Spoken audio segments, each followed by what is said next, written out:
everybody doing? Oh, I'm frustrated right now. I'm doing great. Everybody doing great? Aaron, I'm upset. Except for Why are you Chad's mad? frustration. Look at my camera with the color scheme, and then look at the background. You have it the wrong direction, bro. Reversed. It's the wrong way. Just mirror your camera real quick.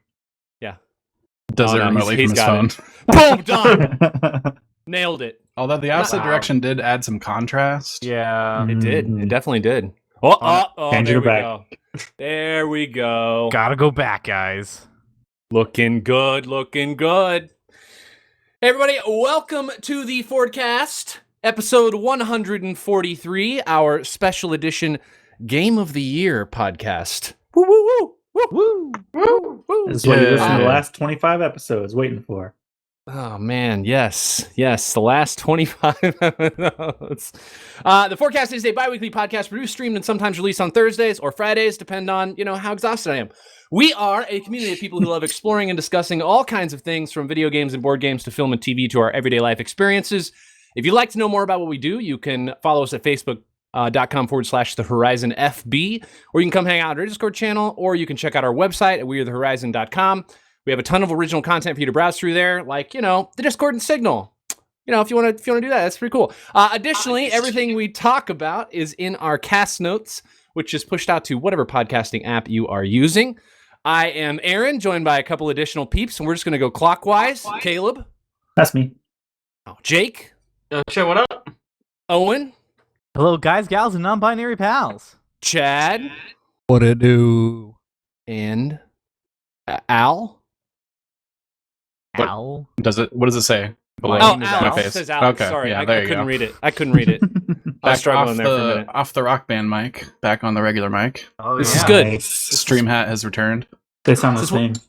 They Is that what you want to really hear? stop it. Do not affirm him. They do not sound the same. It's ridiculous. They pretty much sound the same. Oh my gosh, I gotta go. So let's just talk here real quick about what we're doing. We are doing the Game of the Year podcast. We have a few very specific changes and rules for what we're doing this year. We're going to start it out talking about honorable mentions and dishonorable mentions. Each one of us has about a 2-minute spot. We're going to talk about what we like or hate about some game that came out this year that doesn't make our actual list. Followed by, we have our, actually, I think I have an intro for this. Oh, I do. Here we go. Ladies and gentlemen, guys, gals, and non-binary pals, children of all ages, welcome to the 5th annual Horizon Game of the Year podcast presented to you by Aperture Science. This year, 24 games will go head-to-head and battle it out to see who will reign supreme champion, a la Game of the Year. Welcome to the podcast. Wow. I'm so There we glad go. we finally got a sponsor for this. Production I know we've been looking. value. So let's just start at the top of the order. Who wants to go first? Caleb, let's start with you. What I don't are wanna go your first. honorable mentions and I'll dishonorable go mentions? first. Go first, Owen, please. Okay, Owen. cool. Yeah, so I have honorable mentions. These are ones that were not able to be considered because, well, one of them isn't technically out yet. It was part of an early release, but I wanted to shout out Valheim. Was absolutely fantastic. Great game. I think that we all, at some point, pretty much played it for like a week. It was a really good time. It was really cool to see all of us get together, all of us play and build in it. I really enjoyed the game, and so I just wanted to give it a shout out because if it actually came out this year, it would have been on my list. So that Nice. that is definitely one of my honorable mentions.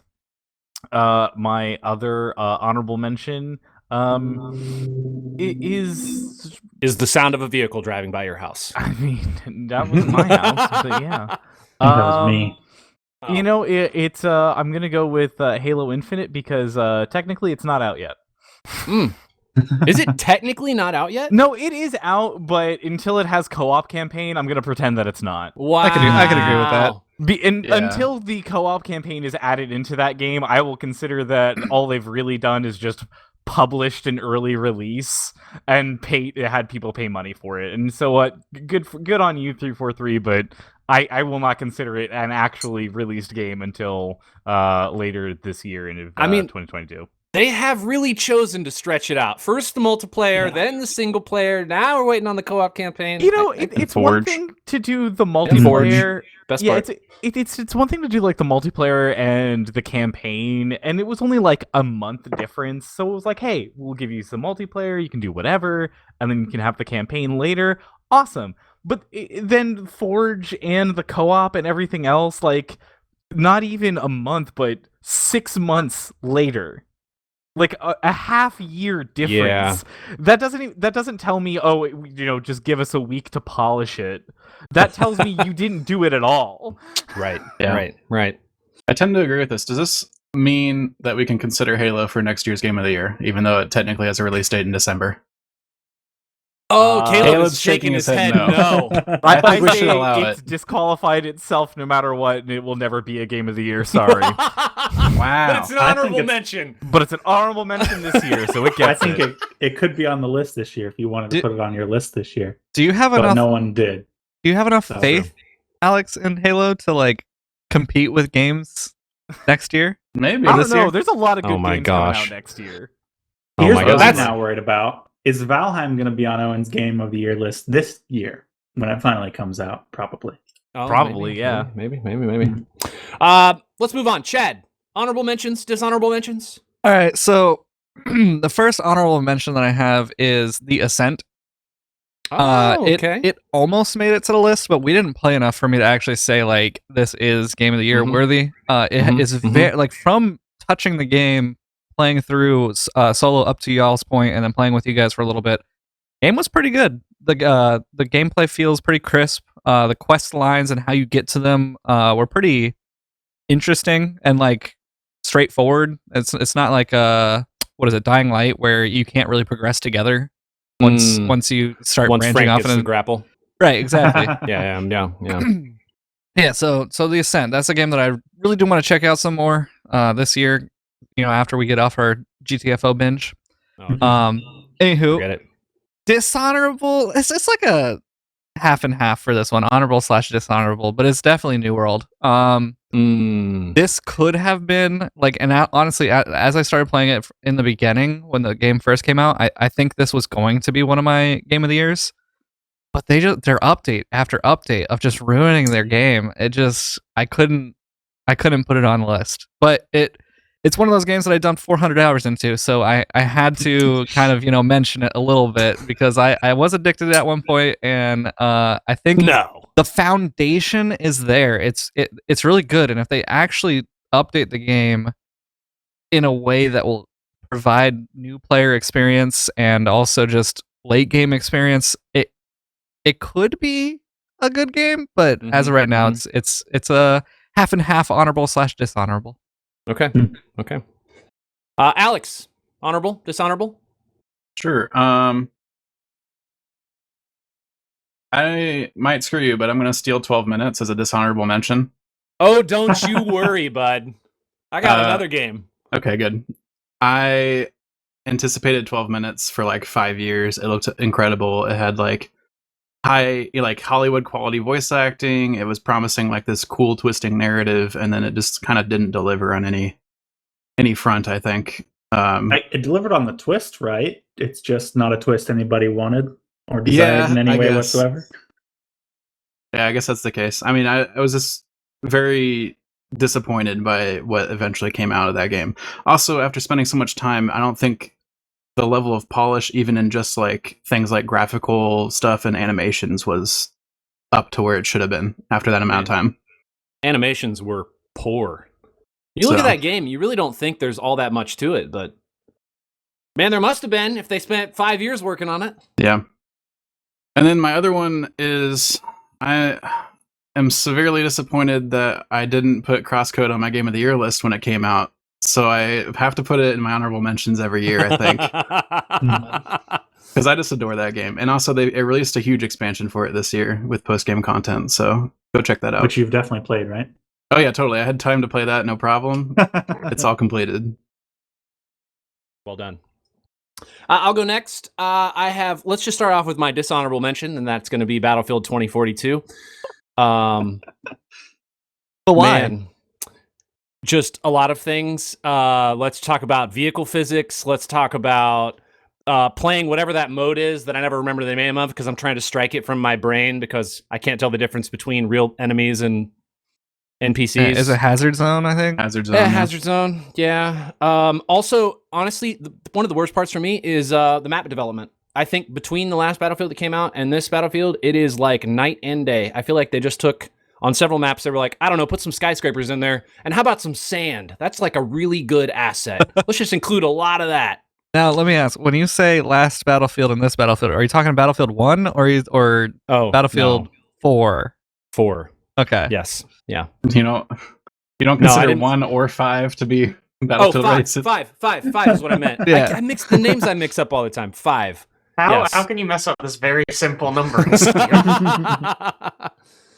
3, 4, 1, 5. Yeah. That makes very much sense. Battlefield 2057 or some 2042. It's 20 to 42, which is the FPS you get when you play the game. Got him. Yeah, that's not my joke. I stole it. It was a good joke though. I saw Steam is giving out a bunch of refunds for that game, even if you've owned it for way longer than 2 weeks. Excellent. Played So I'm gonna go way more ahead than and 2 hours. request a refund. That's good to know. Thanks, Caleb. Appreciate that. Mm, That might be the interesting. highlight of this podcast for me. Let's talk about my honorable mention is a game I played this year called Breath Edge. It is a space exploration / crafting game that has a really great amount of comedy. I probably put 12, 13 hours in this game. It was fun. I still haven't beaten it. I haven't gone back to it in a while, but other things popped up. I just really enjoyed it. It was refreshing. I haven't played at the time I hadn't played a ton of single player games, and so it was just like a good break from all of the multiplayer stuff we'd been doing. So I really You enjoyed have a pet it. It was chicken cool. in that game, right? You have a pet chicken, yes. Yes. The game is very strange. It has a definite Aperture Science feel Mm. in terms of our like sponsor. the comedy. Yeah. Yeah, sponsored by Aperture Science. But anyway, yeah, that's my honorable mention. Caleb, let's move on to you. All right. Well, my first one is Outer Wilds: Echoes of the Eye, which is the DLC that came out Mhm. for Outer Wilds this year. Mm-hmm. Really good DLC. Super solid story. Really interesting mystery to explore. It does have a weird ending, really abrupt ending for the DLC. Kind of don't even know it's over. Oh, don't worry. But- We'll get into abrupt endings when we get into our Game of the Year list. Yeah. They did, however, do a really good job of putting the DLC in the world and hiding it there so that you have to actually go and explore to find it. And it doesn't get in the way of the regular game. Which is cool. Seems neat. Cool. Yeah. My second one's not a game, but Well, this is a good place for it then. Yeah. wow. Well, here we go. So this is something that got me back into a game I haven't played in a long time, which is League of Legends. Oh. And if something can get you back into League of Legends, it must be good. Yeah. It's the TV show Arcane, which is really good. I mean, Wow. I guess we are an entertainment podcast, not just video games, so Yo, True. Yeah, I didn't know honorable mentions included everything. I could have talked about woodworking tools. I could have talked about the things that don't Bartesian. qualify as games of the year this year, right? So- I guess it Wow. doesn't. You got I guess us. Thank you. technically. Thank you. You got us good. Wow. Exclusion. All right. Fine. Actually, though, he's serious. If you haven't watched Arcane, go watch it because it's maybe one of the best shows on Netflix right now. Although, just sidetrack for 1 second. Did you guys know that the number one most watched thing on Netflix at the moment is Cobra Kai? Really? Yeah. Fortnite told me that. I went and don't know. watched. I knew this. I went and watched all the Karate Kid movies, so I could start watching it. Oh, Wait. Alex! How many Karate Kid movies are there? More than we want there to be. 3. Yeah. I think If you there's don't count the Jaden Smith Whoa, one. Is it whoa, Jaden whoa, Smith? whoa. We don't count that Yes. Karate Kid movie. Well, I was There's a thinking that Jaden one. Smith Al- Karate That's the Kid? only one universe. I've seen. Alternate Oh. universe. That sucks. Jake, let's move on to you. What honorable mentions? All right, Dishonorable? I've got 2 honorable, and they're both video games, so we're doing Ooh, good. Nice. Okay, Nice. Make it Uh, good. My first one is Hitman 3. I really thought this was going to be on my list, but it didn't. I felt like it didn't quite stack up. But it is really good. This is my first note on this one. This is the kind of game Deathloop wanted to be, but isn't. Oh. You've got just like these really cool open-ended levels where you can kind of explore around and find all these cool creative ways to kill your targets. And it's just great. I don't think it's the strongest of this new trilogy, but it's definitely up there. It does some really interesting stuff with like combining storytelling and like the actual gameplay, which is really cool. It's not something I really thought was possible in this style of game, but I think they do really, really good. And then as like an icing on the cake, if you own the previous games, you can import them into Hitman 3 and play them all there. Which is awesome, because then you can import all of your items, and it can be like the improved graphics. Oh, you can just straight take like all the stuff. I didn't realize that. Yeah. No, That's it's cool. very nice. I think you have to own them all. okay. Really? I think so, yeah, but it's nice. It is nice. And Awesome. then my second one, this is a game that would have been my game of the year if it came out 1 week later than it did. This is Omori. It was a little indie game that came out Christmas Day 2020. So obviously I had no idea it existed until like halfway through this year. But it's freaking excellent, dude. If you like JRPGs at all, especially JRPGs like Earthbound, you definitely gotta check this one out. Great story, great art, really, really interesting stuff. I really loved it. And there's a ton of content. I did one playthrough, and then I like looked up like, oh, what else is there? And there's like a ton. Like you make some slightly different choices, and there's like 3 other areas I hadn't touched, because you can't in like this ending. You don't get those. That's only for this other ending. It's crazy. It's really cool. So yeah, that one's great. Cool. Okay. All right. Let me swap us over to what we're going to look at for our Game of the Year screen here. So we put together a little layout. For those of you who are just listening, you can always go check out our YouTube channel. We'll have this up here. I don't know. I think on Monday is when we post the forecast. So check that out. But what we've kind of done this year in terms of formatting, we changed it up a little bit. We are going to go more, I don't know, shotgun format, even though this doesn't look like a shotgun, as I've been called out multiple times by Jake. It's not even close. So we have this fun little screen here in the middle, and we also have a list on the side. And basically what we're doing is we're going to present us with a game, and we're going to argue where it's going to go on this list. The benefits of this format are we get to include more games because there's no overlap. It's a nomination system, so if one of us nominates a game, it doesn't take up somebody else's slot, which is good. The other nice part is there's not ties, which is the worst thing for me ever every year. Last year we had like 6 third-place ties, and I'm just like, no, we need to move past this. So, shotgun format. One thing to note, we are, in order to make this as, I guess, anonymous or randomized as possible, I built all of these images, I put them in a folder, and then I wrote a bash script to rename them all to a whole bunch of letters and numbers. Oh, man. And then I pulled all those image files into Photoshop, got rid of all the thumbnails so I couldn't see it, and I zoomed out to 0.5% zoom, so I can't actually see what's in the Photoshop file.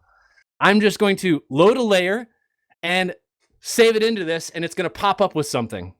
And that's going to be the randomized game that we are presented based on this bash script. Awesome. Sounds like so much effort. That is a lot Dude. of effort, but I mean, But I'm telling you right now, invested. though, it would be similar to that time when we were playing Betrayal, and I was like, yeah, let me go get Janae to text all of us our roles, and then I didn't because it was going to take too much effort, and then I told you guys, and everybody was mad because I knew everybody's roles. This would be similar because I would have known the game was going to come up. So it needs to be random. That's what happens when we get our number 1 on the first draw. Do we just quit the podcast? Yeah, we're done. Yeah, we saved like Well, then 2 you got to hours. see what number 2 is. As soon as we hit number 1, we just turn it off. Yeah, Okay. that's the rule. No sign off, nothing. The other important part about this is what we'll try to do is we'll try to announce the person who nominated it, and that person is going to intro the game. So if it pops up, for instance, with one of your games, I'll just say, hey, this is whatever this game is. This is going to be introed by such and such, by Alex, by Jake, whatever. Okay. And you That's guys, us. We're gonna do it. I get it. Yeah, okay. Isn't it crazy? Yeah, it makes sense that we would do it. Yeah. It's just wild. All right, are we ready for this game? Everybody buckled. Yeah. Are you sure? Hold up. Hold on, let me get it. Okay. Get it over here, over my shoulder here. All right, we're good. Is everybody ready for the Game of the Year podcast? God. I can't. Yes! It's so much fun. We So gave him much too fun. much power when You Yeah. have given me suggesting voice You changers. really did give him too much power. way too much power, guys. All right, here we That's go. perfect. It's First about game. It's about power. Look at that. Oh. First game, Back for Blood. I guess. All this right, is gonna there's my be number 1. We're done. This is gonna be Mia. Seriously, guys, this is randomized. I promise. I'm just saying. I believe you. Back for Blood. Let me intro this by just saying, basically, if you love Left 4 Dead 2, this is just way better. It's an So much absolute better. blast to play. It is a 4-player cooperative mission-based game. This one has a story. I will tell you, one of the disappointments I've had is that I did not track the story very well. I don't know if that's because the story is not as intertwined into the narrative of the game as I would have liked, or if I was just so distracted by gameplay and gameplay was so broken up that I couldn't track it. But that's side notes. This game is great. 4-player cooperative. You're running around first-person shooter, killing a whole bunch of not zombies. What are they called? Ridden. I always forget that name. Yeah, because they're infected by an alien parasite. Yes, yes. They're not zombies. They're Definitely not infected. zombies. TM. Solid game. I'm a huge fan of this. I'm open for any other input, but this is going towards I'd the have top to of the list agree for with me. you on story because Yeah. there was a certain section where like a character was about to die, and then like it was kind of emotional, and then I actually made the comment. I was like, "Am I supposed to feel something now?" And like there was just nothing there because I guess the way that game plays is just like survival horror, like hordes coming at you, and then they like toss in the story towards the end of missions, and it's like, Yeah, they do a lot of storytelling via what your quests are and kind of some dialogue while you're trying to figure out, like, oh, hey, what am I going to buy to start this level? And while you're talking to your teammates and thinking about that, they're like, here's some exposition that's happening if you're paying attention at all, which you're not. Yeah. Right. Which, on the one hand, I think is a good thing because they're not giving you a ton of cutscenes to like take you out of the action. They're giving you the gameplay. They're delivering gameplay, and they do that well. But then the downside is that because you're focusing on the gameplay, what you're doing, communicating with your teammates, you're not getting any of the storyline because there is no cutscene. There's nothing explaining really what's going on. So you kind of really have to infer a bunch of things or play it a couple times to be like, oh, I didn't realize this is what this person was telling me to do in this mission. The other part is like the story's not good, so you don't care about it. Yeah. Yeah. Like the plot line is basically like you start off surviving, you get to Fort Hope, and then you do a bunch of missions that kind of build up Fort Hope and as this like resistance place against the zombies. And then you meet a dude that developed a weapon to fight the Ridden, and he tells you like all of a sudden exposition drop about the backstory about how they put all these bodies in this place, which just created a breeding ground for them to mutate. Yeah. And then you fight a boss, and then you're like, hey, we should still fight the Ridden at the end. Yeah, I was gonna It's say nothing that special. they definitely don't do a lot of justice of telling you that kind of the nuanced thing of like why you're not at Fort Hope at the start and why you're making the arms deal with the person that dies, and you know why the main guy from Fort Hope doesn't trust you, which is why you don't get sent to the mines.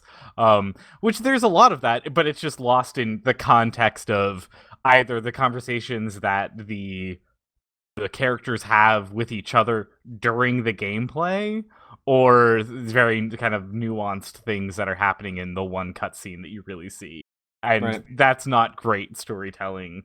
You're really trying to be like, if you care about this, you gotta really pay attention. But everyone else, we know you're not here caring about it, so fuck it, here's some zombies, go shoot. Yeah. I also don't think that matters that much because the game's a ton of fun. Yeah. Honestly, The card that might system, be. I Go think ahead, is sorry. really a really neat addition to the game. Mm-hmm. A cool kind of evolution of Left 4 Dead. It definitely gives a replayability into it. Because A, you're replaying it to get points to buy cards. And also B, you can do builds that are interesting and fun to play, or different stuff that you're doing. Like I found a build that someone had to just constantly throw Molotovs. And I was like, that sounds awesome. I want to do that in a run of just being the person that's just sitting there chucking grenades like a madman. Like, let's murdering That's all your horrible for your teammates. Yeah. it very much has almost a roguelike feel to it with the Yes. getting your build as you play through. Right. And making And new ones. Right, because you're definitely building to a specific team role. Like, I mean, you could have different team comps from what we do, but you know, our team is you have one person who's a frontliner who's using melee weapons. You have a sniper. You have a healer essentially, and then you have somebody who's running around just with a machine gun and just mowing people down. I don't know. It's a fun, balanced game. You don't need to care about the story, but if you want to, it's probably there. Who knows? I don't know. I think the difficulty might have finally settled into a good place, maybe. Yeah, that was the big thing. My big gripe with it is that until recently, the last time we played it felt close to right, but the difficulty in this game has been completely fucked. It's been all over the place. It's wacky. Every patch they change it drastically. I think feel they like figured out most of it. I feel like the last patch they went from way complicated to not complicated at all. Sure. But that's just me. Yeah, I do wonder how Nightmare feels, because maybe Nightmare is going to be more interesting. But like before, it was just like you would round a corner, and it would be like, "Hey, we decided you don't win this time. Here's 3 zombies who will disable you, and we spawned them on top of you, so you didn't react in time. So now 3 of your guys are down. Good luck." Yeah. Placement wise, what are we thinking? I mean, to me, this is like a 3, 4, somewhere in there. Definitely somewhere in the top 5, I think.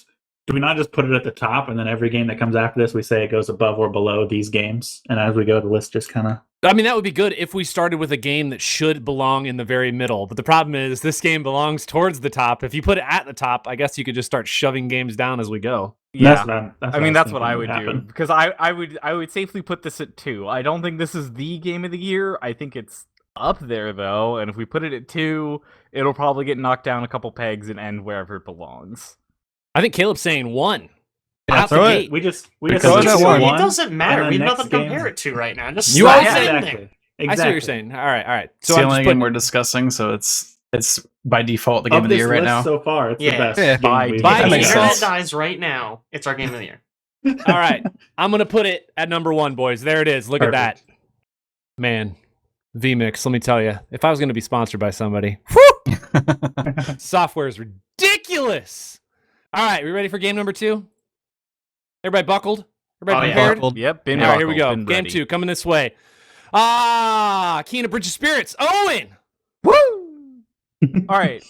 This is my personal game of the year, I think. This game is fantastic. I've loved every second of playing it. It's got a wonderful storyline of sacrifice and helping others.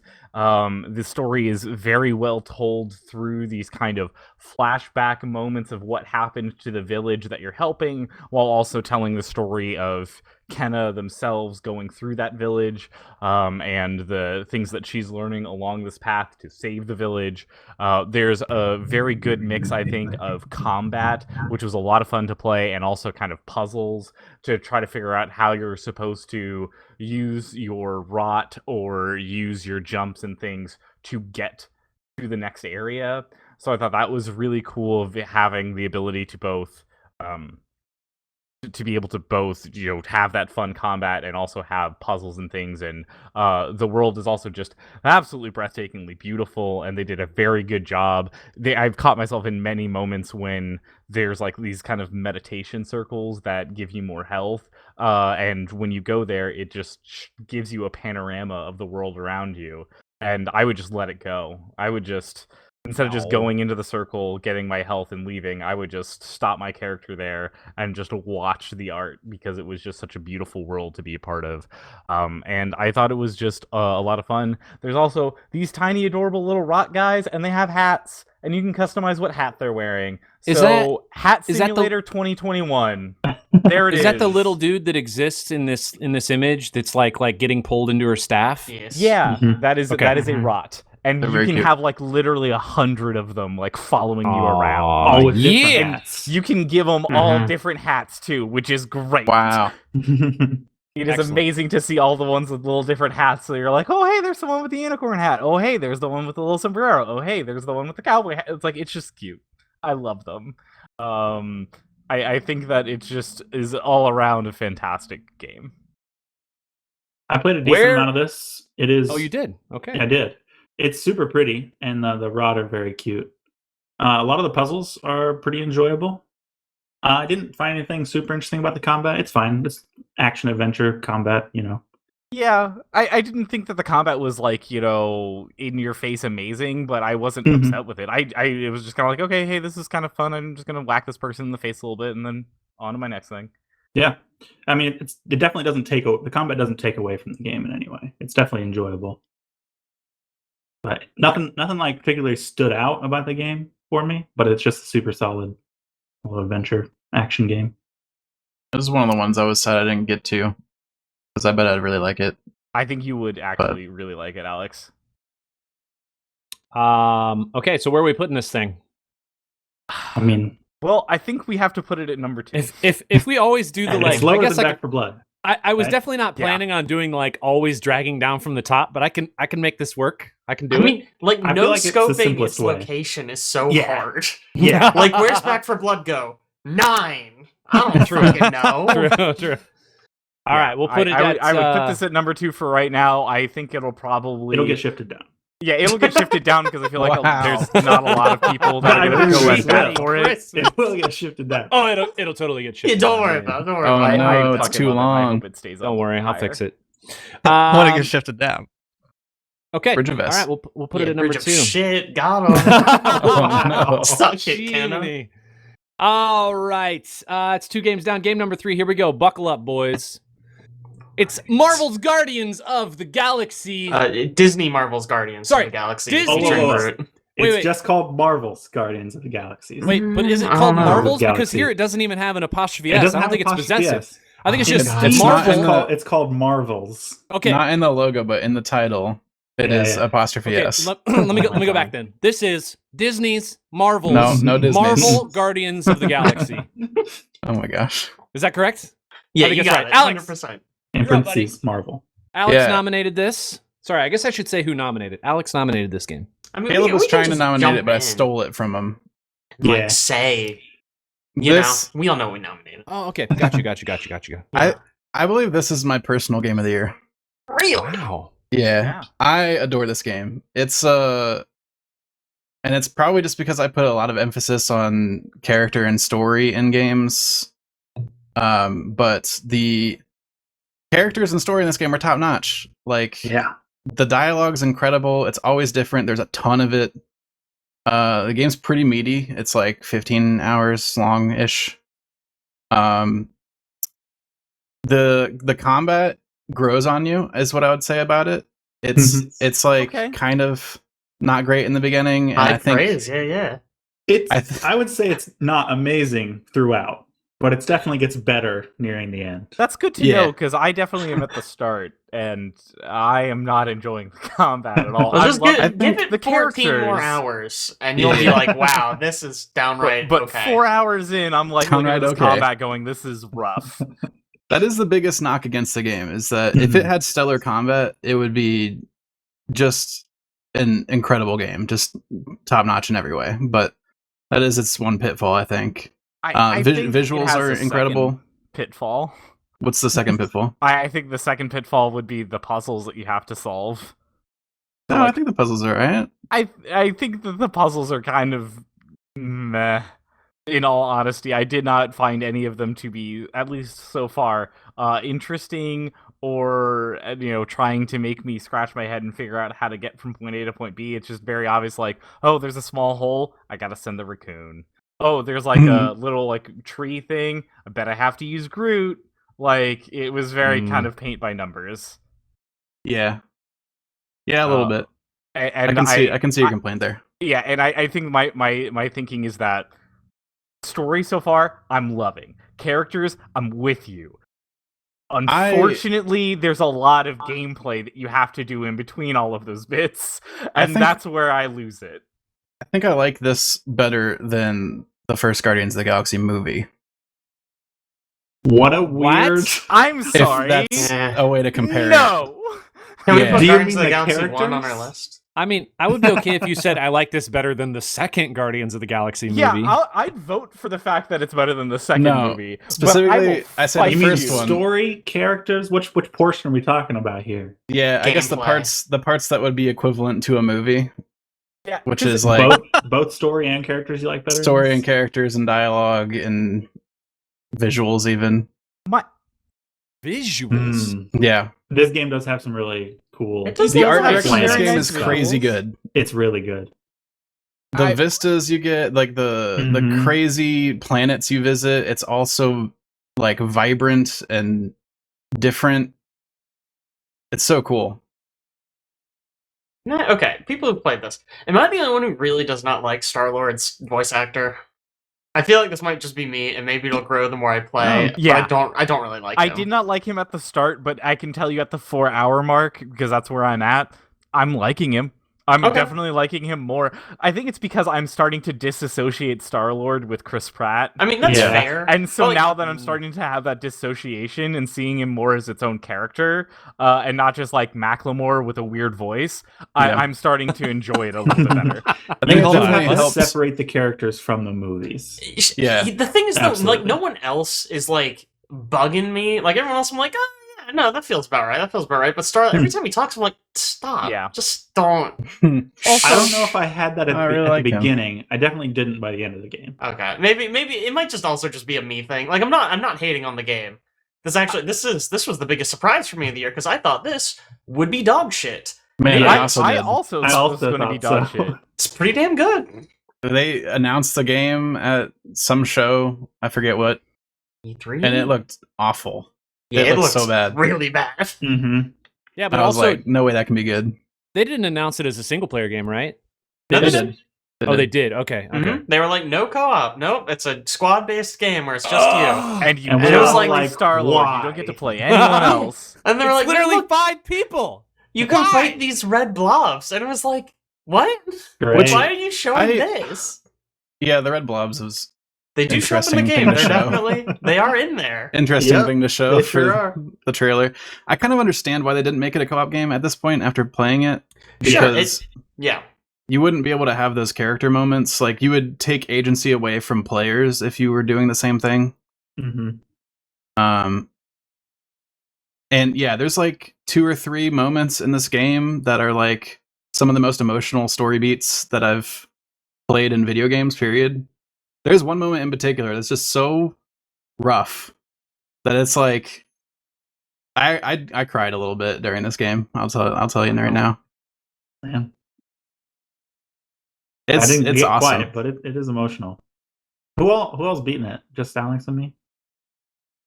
I think so. Yeah, Just us. I've not. Okay. Like I said, I'm 4 I- hours in. I'm working on it. Really enjoy the ending. Actually, I think it's a great ending, and most games I feel like do a really bad job at finishing out the end. The Well, tertiary that's- characters that they bring in are so cool. You got Cosmo, who's awesome. Mantis plays like a huge part. Okay. Mm-hmm.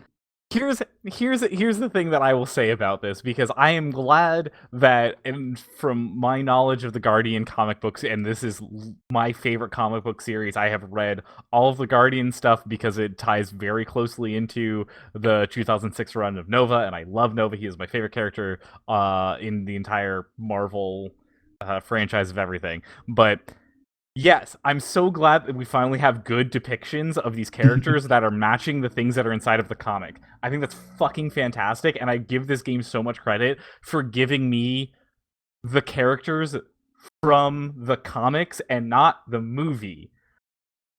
Part of the reason why I don't like this game as much is because it is blatantly trying to copy off the movie, though. It's like, hey, do you know what would be really cool? A lot of 80s music. And that was never anything related to Guardians of the Galaxy until James Gunn got involved. Like, that's just, he made that happen. And, like, it is very close to the identity of what Guardians is now, but it's just like this weird thing of just being like, you're taking the best bits of the comics and you're taking the best bits of the movies and you're putting them together, which I appreciate, but none of this is original to anything that you yourself are doing. You're just taking all of the good stuff from other things and putting I it didn't know into how a to taco. pick good parts, though. Yeah. I just want to throw this out there. Weird bashing originality from the guy who just pushed Kenna really high on his list. I don't know. I'm just saying. I don't think that game does anything original than look prettier than average. Yeah. Just gonna put that out there. Also, I just want to mention real quick. There's a bunch of tiny details to do with progressing the relationships of the characters to the point where, like, I noticed little things like in the beginning of the game, if you approach an area that you need to cross and it's going to be like a group bridge, you're like, hey group, make me a bridge. Towards the end of the game, you've formed such a bond with the character, he just kind of does it when he knows that you're going to need it. Towards it. Like, yeah. And little that moment tiny details cool. like that, so cool. So where are we Attention to putting detail. this game at?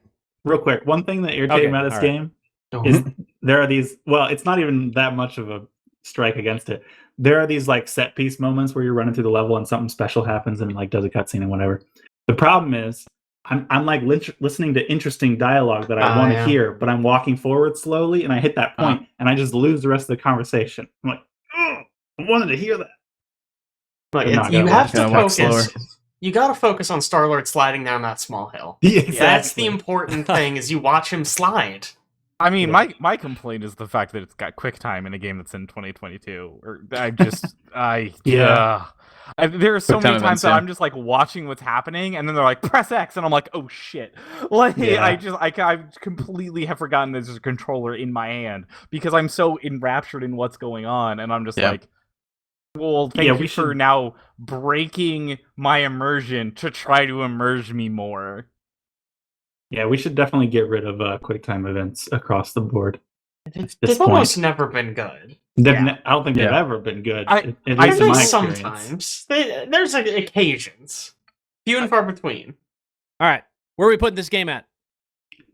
Like I said, it's my game of the year, so I'd put it at 1, but obviously that's not going to fly, I don't think. I'm voting 3.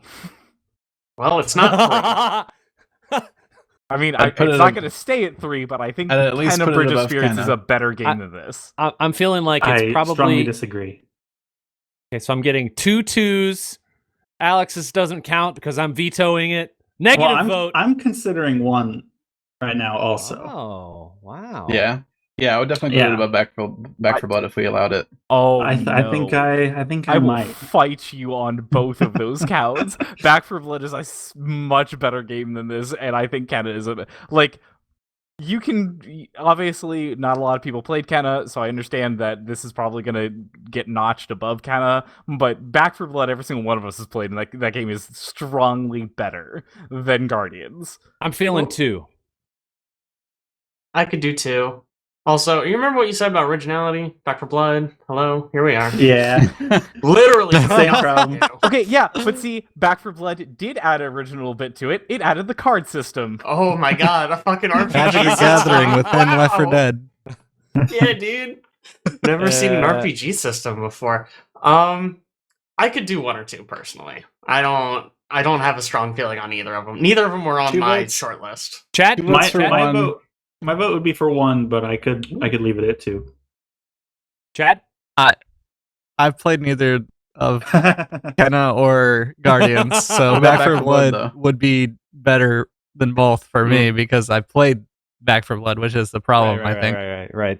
There's no way for all of us. I mean, we could next year just be like, everybody's playing every game that everyone nominates. I mean, we'd have to nominate impossible. very early. Okay, You'd have to nominate you better start bankrolling my ass now. We got 2 1s, boys.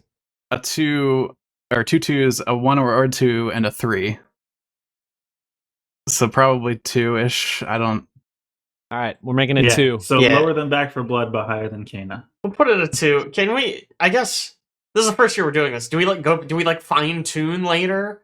If Back for Blood ends up at 21, are we something happened? Win a miss. Something wrong happened. Yeah. I feel like it's going to end up looking like where we want it to be. Okay. I think this is going to be. I do. I think it's going to be more precise than when we do the bracket. That's the reason. If we just did this is probably a game that goes towards the end of the list situation. You could avoid a lot of the nitty gritty in the beginning and start fine tuning at the end. Mm-hmm. Yeah, I think that we definitely should. Then you got to go through the whole list at the end. Yeah. All right, here we go. Game number 4. It Takes Two. Mm. Chat? Yeah, so I nominated this game because if I have to be quite honest, my list was very scarce for 2021. Played New World a lot. Yeah, I was gonna say, as what, 400, 500 hours of New World in 1 year? Surprisingly, you didn't play a lot of other games. So I only played It Takes Two up to basically Moon Baboon. Oh, Yeah. Frank and I were playing, and I think Frank is now playing with Ashley. So You got Moon advantage. Baboom's one of my favorite parts. So yeah, Moon Baboon was cool.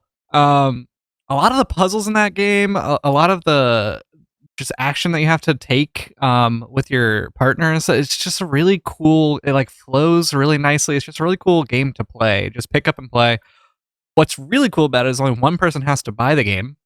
So that and there's like the guest pass or whatever, so that they come in and play with you. So as long as you own the game, anybody can play with you. Which I think is a great feature where games should do that when they're co-op games. Yeah, it's like they have to take notes from Mario Kart or something. I don't know. Everybody remembers Mario Kart where one person owned it and everybody could join in on like DS the DS or whatever. Yeah. You had like ad hoc connections where you downloaded like a demo of the game. That's a blast from the past. What about that's good stuff. Wolfenstein Youngblood? Isn't that the same like Oh concept? yeah, Or did you? I had that Okay. thing. Friend passing So that.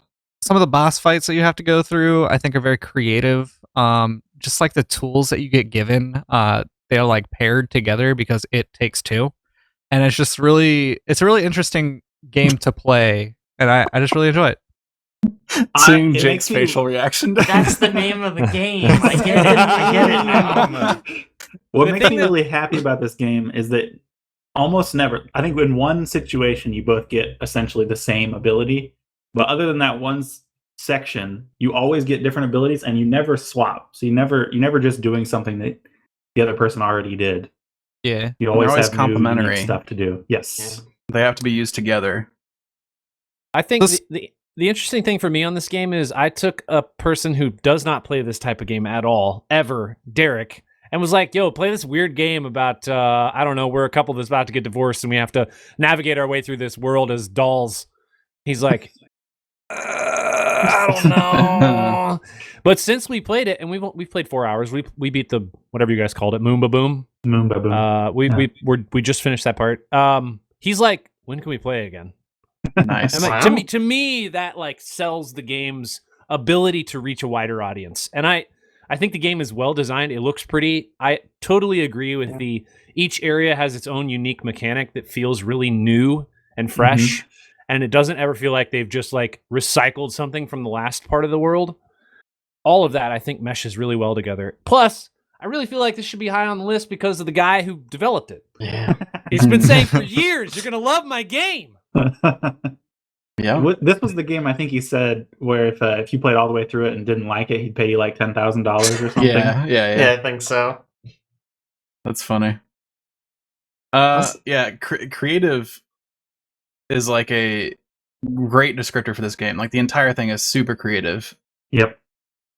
And the pace at which it switches up mechanics is like kind of crazy. I feel like they could develop way more. Like they could have just stuck with like a handful of them and made an entire game out of it and just like milked all the sections. But instead they were just like kept the pace up, kept it fresh, gave you new stuff to do.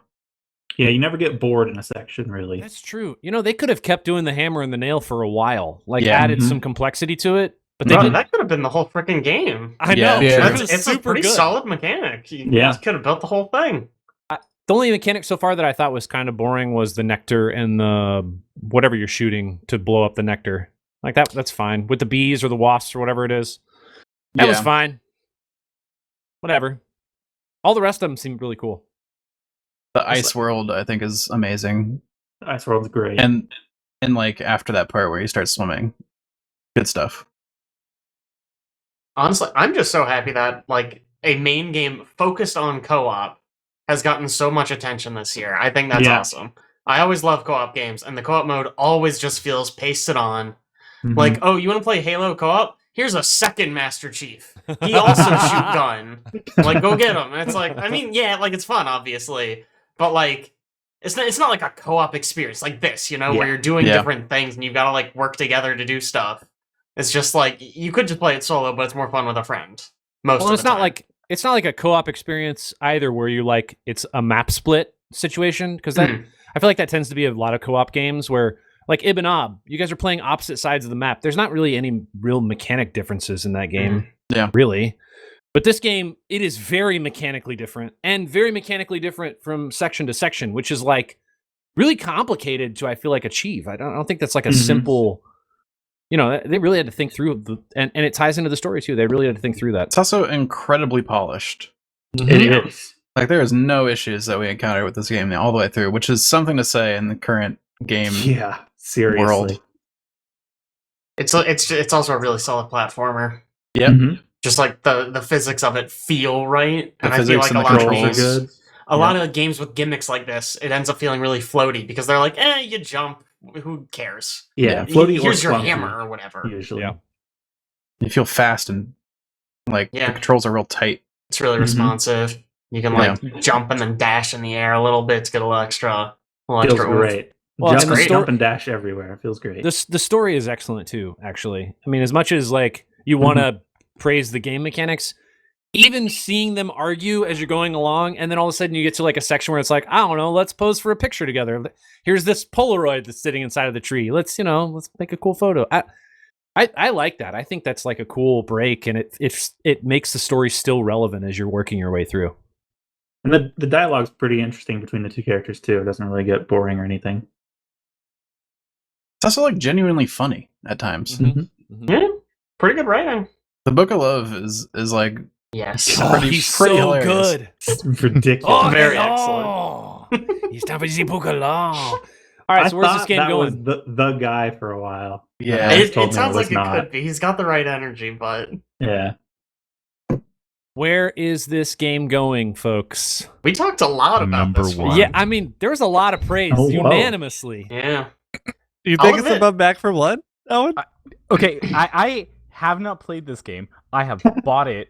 I have seen so much about it. I've seen, I know all of the stuff that you're talking about because I've seen so much about this game. And just for the fact of what it stands for, of a game that is that tells its story, tells it beautifully, is a fun video game to play, and to me at least, is able to be picked up by absolutely anyone, I'm in.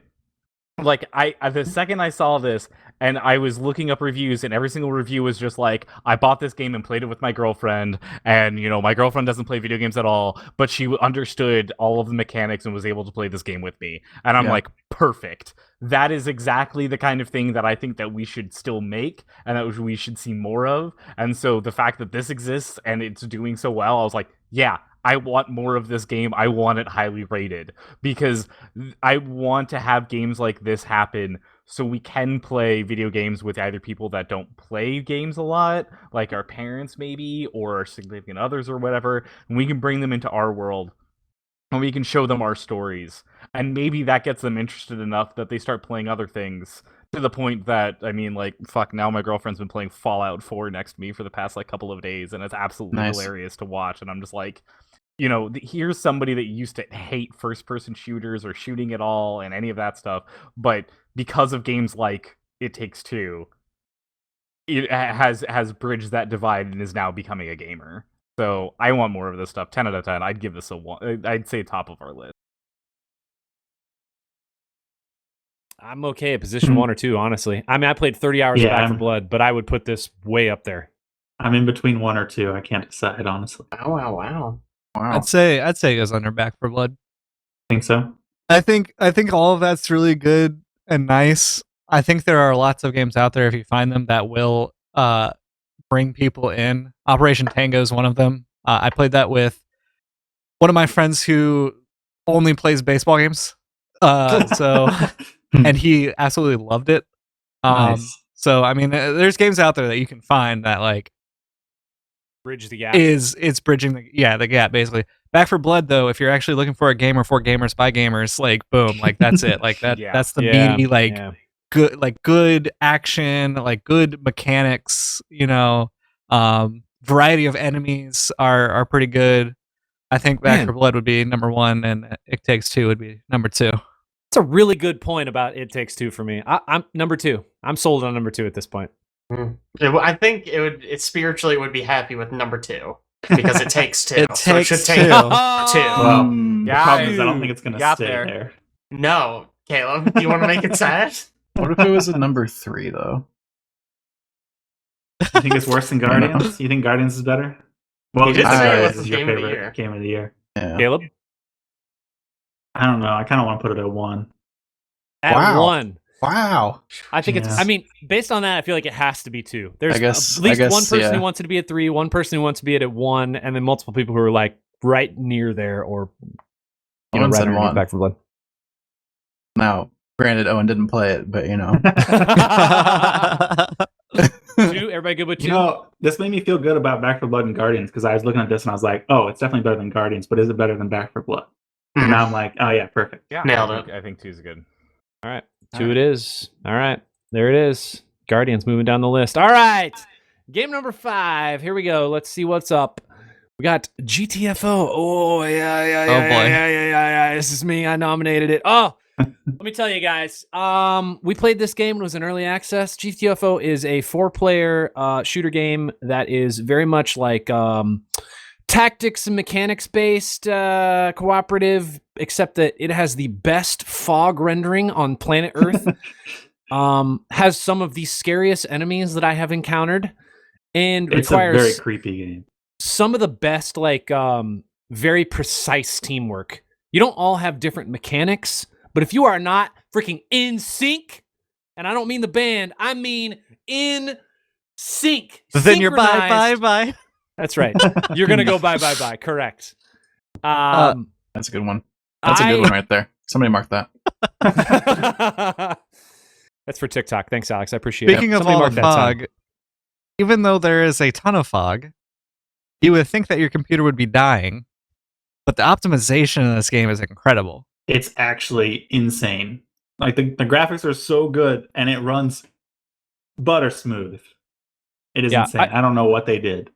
Until the last time we played, when we had that disconnect issue, we really have Mhm. not had an issue. I mean, we had that one weird bug with the thing that Alex was carrying, whatever that was. Yep. But other than that, I mean, the game is weirdly polished.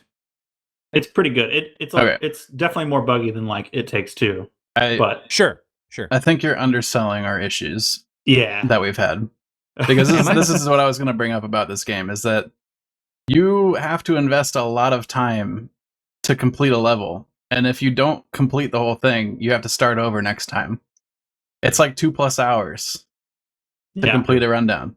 And we've had 2 occasions where we've been like almost to the end of a 2-hour session and had to completely restart it due to bugs. Two Out out of, like- of, Out of like the 10 sessions that we've done, probably.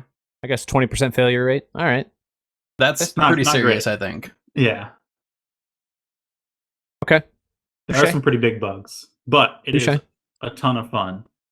And even Alex plays it, even though it's like a super scary game. It's It's co-op, co-op, though. man. He can It's play co-op co-op. scary games, all Co-op. right? Co-op scary game's fine. I have partners to help me not be scared. I honestly, I totally agree with your assessment though about the bugs. You're right. I'm underselling it because we have had a pretty high failure rate for bugs. So I'll give you that. It doesn't I mean, deserve the top. It's not much more buggy than most games that come out these days, but it is. That Well, does it's a mean lot- It buggy. is. It's I a would lot call less it buggy like than Battlefield 2042. I'll tell you that much. I would call it fairly polished, Yeah. but still, like the Mhm. fact that the stuff that has screwed up on us has been game breaking to the point where we've lost 2+ hours of progress. Yeah. That's pretty harsh. Yeah, Especially after being in early. I mean, the game it seems to play the same that it did when it was in early access. It doesn't seem like they've added a lot of game mechanics, maybe more just story. But for being, I guess, in development that long, they, you would think that some of those bugs would have been worked out by now. I feel like we're overselling one of the bugs because we didn't quit because you were holding on that thing. We quit because we literally just could not progress anymore because none of us had ammo or health. Like, yes, you having that item in No. your hand That is actually was a bad true. issue, That's not one of but the ones he's talking about. I don't think. there was a third time that we stopped because we did not have items or health. Wait, what? There was 2 times, one where I was stuck holding a thing and I couldn't play anymore, and then the other time where we like had that weird desync, And then there was a third time where we decided to end for the night because there was just no way we were going to finish the level because at the checkpoint we had no health or ammo. Sure, but he's right. 2 of those instances are specifically revolving around the fact that we had no ammo. When you had that thing in your hand, we still had no ammo. when you had a thing in your hand, we didn't stop progressing because you had a thing in your hand. We just couldn't beat it, regardless of you having that thing in your hand or not. I mean, I'm sure it just- would have contributed. It was the same. It was the same section both times. I think we would have stopped either way because he was stuck holding that thing and not able to actually play the game. probably, but I mean, that'll at the moment when we I were was still trying under to. the impression that we were fine as long as I could actually play. I had no ammo at all whatsoever, and we had to deal with a feeler in that room. I feel like we were stuck just because of the mechanics of we didn't have any ammo. We didn't do the first section well enough. I We're think- way too If I may, specific, I think guys. also Who people cares? have to go to Yeah, bed. yeah. we are. So, You're right. In my opinion, the only game-breaking bug that has actually like stopped us in our tracks was when everybody was like, "You're right here with me, right?" And then we're like, "No, I'm in the other room." And like none of us could see each other. None of us could shoot each other. Yeah, We couldn't just die. desync. Like we couldn't reset it. Like it was just desynced out of its mind, and we just couldn't play anymore. That's pretty rough. That's a lot of time we spent on that mission, and we were so close. All right, let's put it on the board. I'm feeling 4. That's actually what I'm feeling. I'm feeling 5. I would say this would be number 1. You're number think, 1. Ooh. I think this one Ooh. has better mechanics than Back for Blood. I think it has better problem solving, better scenarios of like, well, just like stealth is really cool and like having to be able to work together. Like Back for Blood, there's roles, but like this, you like have to work together. You can't have like Aaron playing Diablo running out in front of you and killing zombies. You know, you have to be We sticking definitely have together. that sometimes, and we just lose. Really Yeah. don't like how influenced I am by you guys talking about games because I was sold that this was top of the list, and Alex is like, "I think you're underselling the bugs," and I was like, "You know what? I am underselling the bugs." And now you're like, "No, but this game's awesome," and I'm like, "You know what? This game You is mentioned awesome." the stealth as a positive, and I would actually put it as a negative in my book. Mhm. I think it messes with the pace a lot. And also, like, before you're like adept at playing it and know exactly how far you can push things, it slows things down so much. But I think And it that's does- the and beauty it- of the game, though, because and it- you start to learn like how to approach situations. While Back for Blood is pretty much like on paper, you just walk into a room, and you shoot stuff. I think the That's true. benefit that Back for Blood has over GTFO is also just the fact that it's broken up into smaller chunks. If you've got 15 is a minutes, benefit. you can finish a thing in like you can make some You can do a progress in a mission. level. Yeah. Whereas, like, if your save point is a 2-hour long gap, like that's just a very large amount of time that you have to A, have already cut away, and B, hope you don't die in. And I guess like that's the point of GTFO is like, you know, you're trying to do it in that constraint, but I don't know, I'd rather make Yeah. incremental help out Progress, of like Back for Blood has, rather than just being like, well, your last 2 hours were for true. naught, have fun, and just, you know, get the door slammed on you. Yeah, Alright, I'm before feeling released in 1.0, it didn't even have checkpoints. Yeah. So, That's true. It It- was way harder then. It markets itself as like this ultra hard experience, and like most of the difficulty comes from the fact that it's like such a time sink to do things. And Oh, I like don't- before checkpoints, it's like you would have to redo stuff all the way from the beginning. Like C1, if we had to redo C1 from the beginning, I wouldn't have played it again. gosh. Yeah, we'd stop. I really playing. wouldn't have. I think Checkpoints has saved the game for people who Yeah. like want difficulty, but they are not insane. I kind Yeah. of don't get why checkpoints don't just persist. I don't because want it them would to persist. it would solve Nah, the it would- issue of what Owen was talking about. Mhm. I don't know. I You have like that 30 they don't minutes persist. At the same instead of time, though, this is kind of bringing it just- back to like old school gaming, where it's like you're learning how to play the game and you're progressing with your knowledge, rather than you now have this knowledge and you can begin at any point and basically just over the course of like 3 nights complete one level. It's like no, you just do it in one go, and like, you know, that's the hardcore cooperative experience. Is you do that level in one go. Sure, you might have to retry a section like 3 times because you unlock that checkpoint, And once again, like that is the benefit of this game now is that they do have checkpoints. I think people who didn't want checkpoints are kind of insane. Like just don't use them at that point. That's just no. All right, we got to put this on the board. Where are we putting it? Yeah. I'm feeling 3 now. Chad sold me a little bit on it, but I could be convinced for 4. I think. I'm still pulling my weight to 1, but you guys can decide.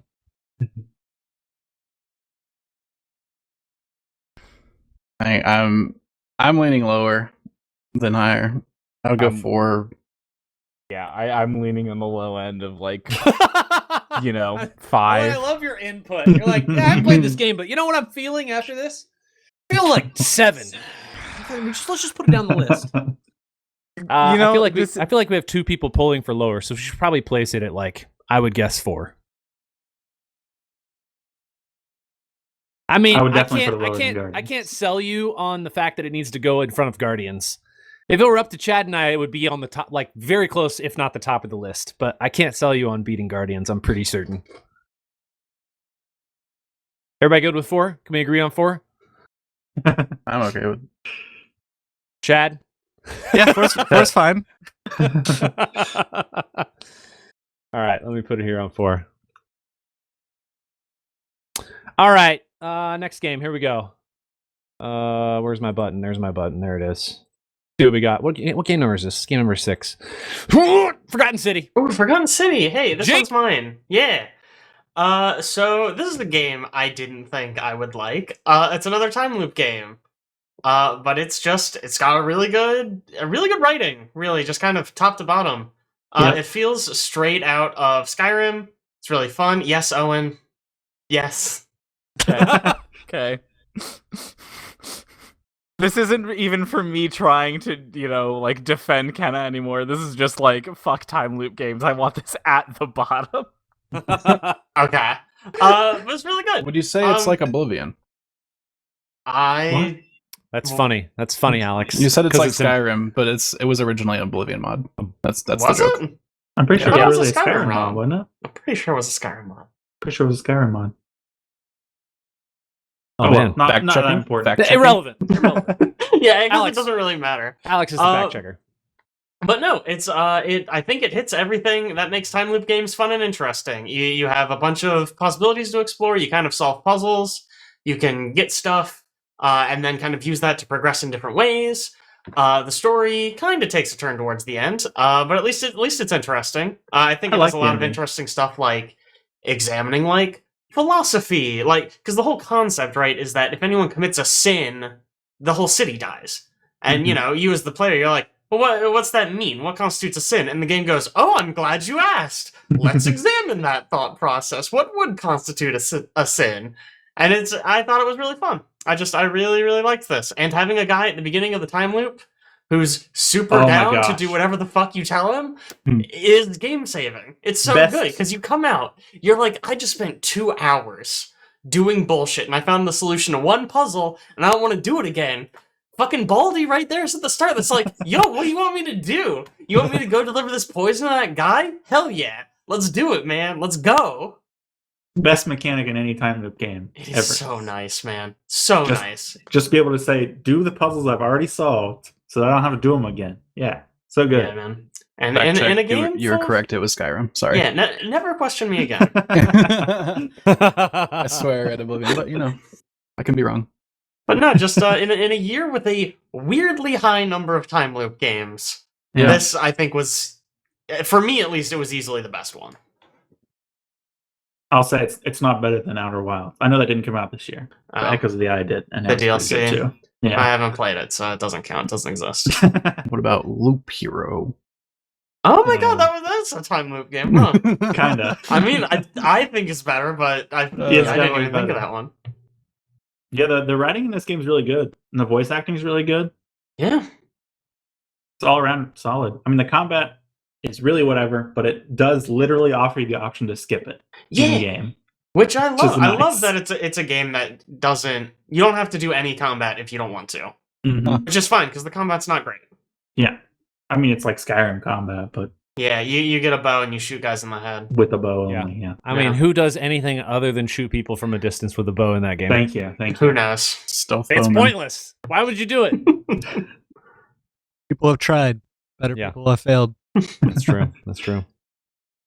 Where do you guys think this goes? I played all of question. about 10 minutes of this Wow. game. I mean, I bought it, so that gives me a right to wow. say Okay, something so about it, right? I this is think gonna maybe be rough. Jake and I are the only ones who've beaten it. Well, here's the problem. None of these other games are on my list, and this one is on my list. Yeah. So, like, by default, I wanted it one. I know that's not gonna happen. Like But, that's the inherent issue with the welcome to entirety my of the shotgun. world, Jake. Yeah, right. This kind of puts us in a weird spot where I played and I went at one. No one else played it. Does it go at 6? I don't know. I don't know how we proceed. I'll default to Caleb. Caleb played all the other stuff. Yeah, do I just get a vote? Or do I just get a pick? I think you might just get to place this one. I mean, I'm gonna place it at 5 is where I would place it. Owen, I your like games it. are going to be Hey, I have played 21, Kena, a 22, good amount of 23, Kena. and 24. I played that. Yeah, like I, did play a I will decent amount. I give played like 8 hours of that game or more, maybe. I will give Caleb the credit that I do know that he played it, and if he says that this is better, that's fine. I know that my taste and Caleb's taste differ because he actually likes time we loop do. games, whereas I think they're the bane of my fucking existence. Yeah, and like I did look up some videos of this, so I understand what Jake's saying, and I know why he wants it to be higher. So yeah, just put it at 5. I would put Putting it at at 5. Wow, Owen, that was pretty easy to convince you to let something Thank go you. above your Because game. unlike Thank you. GTFO, I actually watched stuff about the Forgotten City. I So did because try... you know nothing about GTFO, you think it should It's go shitty. below Kenna. Yeah. I mean, I Oh, think man. I didn't. I apologize that I didn't do my research there, but I did my research here at least, and I was, I will give Jake the benefit of the doubt of from the videos that I've seen what he was saying. Sure, I don't think it should be there, but go for it. All right, here we go. Real quick, Yeah. before we move on. Aaron, you haven't played this? I think you would actually really like this game. I have I think played. so, too. I just looked 34 minutes. I haven't played a lot. That's not literally, enough. yeah, I literally had just started playing it. I mean, you know me. I'm a big fan of Skyrim and Oblivion. I love those games. That's one of the, I it love- feels like your cup of tea, but I love time loop games. When you guys told me about this, I was like, this seems really cool. But I also had like 14 games on my list because Yeah, I I just mean, that's haven't fair. played things this year. Mhm. yeah. I just want to say, Understandable. if you like time loop games and you've not played Outer Wilds, you're doing yourself a disservice. I will Go play it. play that game. Yeah, It's I'll so play it. good. I'll play it. All right, here we go. Game number 7. Here we go. New Pokemon Snap. Who is this? Oh, Who is this is this? me. I don't know who this could be. This is me. Look, you know what everybody loves? A hidden Pokemon. nostalgia. Oh. Everybody fucking loves a hidden nostalgia. And everybody was like, Pokemon Snap, Pokemon Snap. But you know what they did? They didn't give us Pokemon Snap, right? They gave us a better Pokemon Snap. They could have just did the same on-rails thing with some new Pokemon and called it a day, but they didn't do that. They gave us a better gameplay experience. They gave us cooler stuff to do while you're doing your on-rails photography shooting, and they gave us an ability to share all of those photos. And you know what? Good for you. I think this is fantastic. I think that this game hit a wonderful, blissful moment of just relaxation and being able to enjoy the world of Pokemon and seeing these Pokemon like interact with each other and just being like, wow, this is so cool, this is so pretty, this is so fun. While also giving us a game that was fun to play while, like, yeah, you're doing an on-rail shooter, but you're still trying to, make sure that the Pokemon are going where you want them to or interacting in the way that you want to, so that way you can get that 3-star picture. And I think having that kind of thing, that mechanic of trying to get the different stars for each picture was very fun because it wasn't just how good is the picture, it's what's happening in the photo. So sometimes you had to, at the start of the map, hit a monkey Pokemon Apom or whatever at the top, like right at the start in the top left, so that way later on the Apom would show up, and then if you like move him over somewhere else, then he'd do a really cool interaction. And I just thought that was a lot of fun, and I really enjoyed this, and I think it was a really good way of scratching that Pokemon Snap itch without just giving us either a remake or just resting on their laurels. I thought this was a lot of fun, and I thought they did a really good job with this. So that's why this is up there. Just fucking put it at 7 already, because I know that's where it's going. Okay, So let me ask a question. Owen, honestly, I was gonna say, Owen, you've sold me on this. I think it's number 1. I have a question. yeah, Is the gameplay loop? You need to take a picture of Venusaur, and you go out and you take a picture of Venusaur, and then that's it. so that is on a base level, the gameplay loop is around Kills that, me. yes. But basically, there's a thing of that's like, oh hey, you need to progress through some of the levels. You need to get Pokemon at either 2 or 3 star pictures. From your description earlier, it sounds like there's like some puzzle solving elements to it. Where you have to like try to figure out how to manipulate the Pokemon in such a way to get the shot you're looking for. Okay. Yeah, because sometimes it's just like, if you just take a picture of a Pokemon, no matter what you do, it's probably going to be like a 1 or a 2 star. Like, it most likely won't be a 3 star picture. And there are some maps that do not unlock unless you get to the 3 star point. And then once you have gone through and gotten all of the Pokemon that are on some of these levels to 3 star, then when you go back through, there will either be a brand new route opened for you, or there will be a legendary Pokemon like doing something, and then you have to do that same thing of get 1, 2, and 3 star pictures of the legendary Pokemon on that map. So I thought it was really cool of how it wasn't just go out and take a picture of Venusaur. Cool, we have a picture of Venusaur. Like, that's got at very watered down. That's some of it. But then if you wanted to get the different routes on some of these maps, or unlock different areas of those maps, or unlock different maps altogether, you kind of have to do the puzzle solving part. Okay, but does the Pokédex have an app in it where it can take images and send it and communicate with people, and it erases those images within 24 hours? Like Snapchat? Snapchat? Pokemon Snapchat? Pokemon? No, this is not Pokemon Snapchat. Oh, okay. That's Did too you bad. know Pokemon is the highest grossing media franchise of all time? Oh Fun my fact. gosh. Believable. Makes sense. Owen, Yeah. where's this going? Is it going above Kenna? Wait, can we talk about the worst part of this game? Go for it. Whoa. That's that it's called The New name. Pokemon Snap. Yeah, the title's Stupidest bad. naming convention that has ever existed. I'm sorry. Okay, weren't you not just the talking about stupidest. Battlefield earlier? Yeah, And you okay. want to That's- come that's at pretty New bad. That's Pokemon pretty bad, too. Snap? This is Nobody worse. praised This is Battlefield. worse. Because don't know that in 10 years, this is not the new Pokemon Snap anymore. It's It just could. new Pokemon Snap. If What is they that? never make if this is the last one, it is the new one. Yeah. No, yeah. because even if it's 10 years old, it's not new anymore. It's Yeah, newer. it'll be new. It's the New. newest. It's, I mean- it's the newest one. If they called it newest Pokemon Snap, Newest I Pokemon wouldn't Snap. be that upset about it. fine. And then they release another one. Newer. Newestest. No, it needs to be newer. Yeah, newer. Stupid name And then there's scheme. just I like hate it. boom swivels and, microphone hammocks and stuff because it's newer. Newest I don't know, Pokemon guys. They Snap had, 2. they had the No. new The fucking iPad name. for a while, so I can't Mhm. say Yeah. this Yeah. is the worst. Stupid. Apple's the at home. worst. Caleb, Yeah, you're we're misunderstanding. New is the name of a Pokemon. Ah. It's No, no, actually no, that's- misspelled on this logo. It's NIEU. yeah.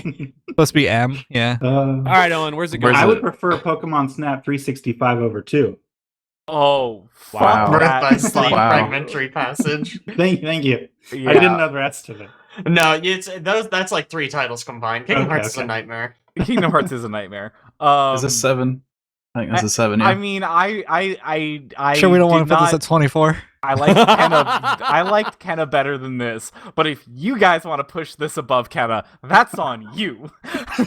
I'm not no, gonna we're fight not you doing that. for it. All but I got put is it I below played Kenna. I meant to play this one, but there's a different Switch game that I played instead. All right, I feel like next game. just by All right. glancing at the rest of Owen's list, I feel like this one should be 24. God. Damn, Rude. Jeez. No, just is say the other brutal. ones are probably going to be above this because Oh, true, the way true, you true, spoke true. about the Well- other games on these lists, like it's definitely going to go above Pokemon Snap. I think, what I will say is I think I played everything else on Owen's list. Nice. Mm. Okay. So there will at least be another voice of reason, or another voice for those other ones. And I think this one only Finally Owen gets a played. backup. Yeah, Good well, clarification on it not being a voice of reason. All right, Yeah. here we go. Number 8. Number 8. Here we go. We have Pray for the Gods. This Long is time above coming. number 1 because this has been like a Zero. long time coming. This is podcast lore All right here. Since we're like 1/3 of the way through these games, I want to mention, by the way, finding vertical posters that fit this dumb format that I decided to go on. That's on you. Not easy. Nice. That's on you. But also, I've also found that there's a freaking crap ton of cool like fan art of a bunch of these games. I only feature a few of them, but a lot of them are insane. There's some crazy ones for one of yours, Jake. Actually, I'll send you a few of them I found when we get to it. But anyway, It's just sorry, I just in. wanted- There's I also fan wanted art to for say video one games. thing. Well, I know there's fan art for video games, but then there's like it's like fan art, and then there's like it's fan art. Okay. It's really cool. I also Pray for the want to say gods. one thing since So- you pulled us off. What? I want to say this at the beginning, but I got distracted. This year has been great for video games. A lot of super solid games. And I feel like we're only going to cover like a small portion of them. That's true. But there are so many that I like that I'm not going to make this list just because the year has been so good. That's true. Pray for the Gods is a Yeah, game sorry. that I backed in 2016. Kickstarted it. I watched their development. Tears brought to my eyes the first time I played it. It is the spiritual successor to Shadow of the Colossus. So if you're into big monster battling and like with specific like sections on their body that you have to attack, this is a game for you. You have to like climb up on like the legs, the arms, find platforms to regain your stamina along their like belt. If they're flying, you have to like make sure that they're not gonna twist or turn and knock you off while you're trying to regain your stamina. You have to craft weapons, I believe, in this one, or at least find them, because there is durability towards your weapons. There is a hunger meter, so you have to eat food and such like that. What's really cool about this, and which welcomes anybody to play it, there is a mode chooser, so you could basically do the survival where you have to eat food and stuff like that, or you could just do the story-driven, where there's not really much of that frozenness or hunger, or like if you think that's just a what is it called, tedious thing to when in your games, then you can get rid of that. If you want to play like if you want to play like the hardcore though, like you go with like the survival and have the hunger and stuff like that. You rest at campfires, and you progress through the game with like a lightness guy. That's where you have to go to kill the main boss that you're on. There is little enemies, which is different from Shadow of the Colossus and the spiritual successor. There's actual little fights you can get into around, and you get materials and stuff to do all that. Craft better armor and upgrade your weapons and stuff. So I think this game is really well done. They've come a long way. When I played in beta, it was kind of janky. I know Aaron said something about when you jump, you feel kind of floaty, and that's just kind of the Shadow Colossus genre. Like you do feel kind of floaty when you're jumping, and it kind of, you have to feel that way because of the way you're moving on the monster and stuff like that. So, I'm anywho, curious. Do you think the RPG stuff, the sort of leveling up your items and gear, do you think that adds to the game? Because that's not like a thing that was in Shadow of the Colossus, right? It was just it wasn't big monsters. So I'm curious if it actually adds. It's it really depends on your mood on it. If you're somebody who really just wanted a pure Shadow of the Colossus, then that stuff would be tedious. But for me, I actually really enjoyed it because it added a new element to that kind of genre. I've actually played through Shadow of the Colossus maybe 2-3 times. And so coming to this, having something modern, having something created by 3 people, it's a studio of 3 people. And Just over the course of, from 2016 now to 2021, having it released on Steam and then basically, having the goals of like adding an orchestra or like, adding different outfits for the backers, like they've met all the expectations, and honestly, they've provided a really, really cool game. So I haven't finished it, but I will say of the survival elements, it does give it kind of an interesting sort of like you have to get ready for the fight before you get there. You can't just like run into the fight. You want to like go, oh well, I got to get some food. Let me see if I can upgrade my pants. okay, almost like a Witcher feel. So can you finish it way faster if you turn that stuff off then? Probably. Probably. I mean, you can go Probably. run from fight to fight to fight at that point. Yeah. It's also just really cool. Every boss is unique to how you take it down. Like specifically, there is a boss that's like a ram kind of boar looking thing, and the way you have to hit it down is using its charge against him. And it's like that's one boss, and then like there's I won't spoil them all. I just wanted to give an example. But like there's other bosses that are really cool to just take on, and it's like you have to like mid fight kind of figure out this puzzle on how to attack this enemy and how to get there. And once you're on each enemy, there are the specific locations where you have to slam down it's like a stone pedestal thing, and that's like how you kill them. Is that you just like charge it up and then slam it down into their back, which It looks like different. a Titanfall battery. Right, which is different from Shadow of the Colossus, where you're just stabbing a spot over and over again. Nice. All right, where's this game going? Well, if we're left up to me, I wouldn't put this above GTFO on my personal list, but I would put it at like number 2. But I know that I'm not alone in this, therefore, let's have some help. Oh. Did anyone I else play this? unfortunately did not get to it. Yeah. Yeah, I bought it, but didn't end up getting to it. I will Man. say I did watch some videos of this one. I played 12 minutes, Chad. Oh, crap. Wow. I did different game, watch Aaron. some videos of this, Chad, because I was trying to understand Pray for the Gods, and when you were talking about it on the podcast, I was kind of sold on it, and then I watched the videos and I was less sold on it. So unfortunately, my vote is lower than 2. Unfortunately, it's slightly lower than 2. Yeah. I mean, I'd probably say it goes around like 4 or 5. Like obviously, I would put Forgotten City higher, but I would also put Forgotten City higher than GTFO. So like, I don't know where that leaves me Right. there. GTFO probably beats it just because more people played that. Yeah. So maybe we put it. That's kind of the case if we do the bracket system I mean, too. yeah, That's exactly how it's going to work out. Absolutely, games that everyone played are going to win. Yes. Games only one Yeah. person played Sadly. are going to lose. Which is Yeah. like all of the stuff I ever put in every year is just like I played this one indie game that was fucking awesome. No one else played it. So like 6 then? Maybe? I'm fine with that. Yeah, sure. How's that So sound, Chad? only Owen getting shafted by that.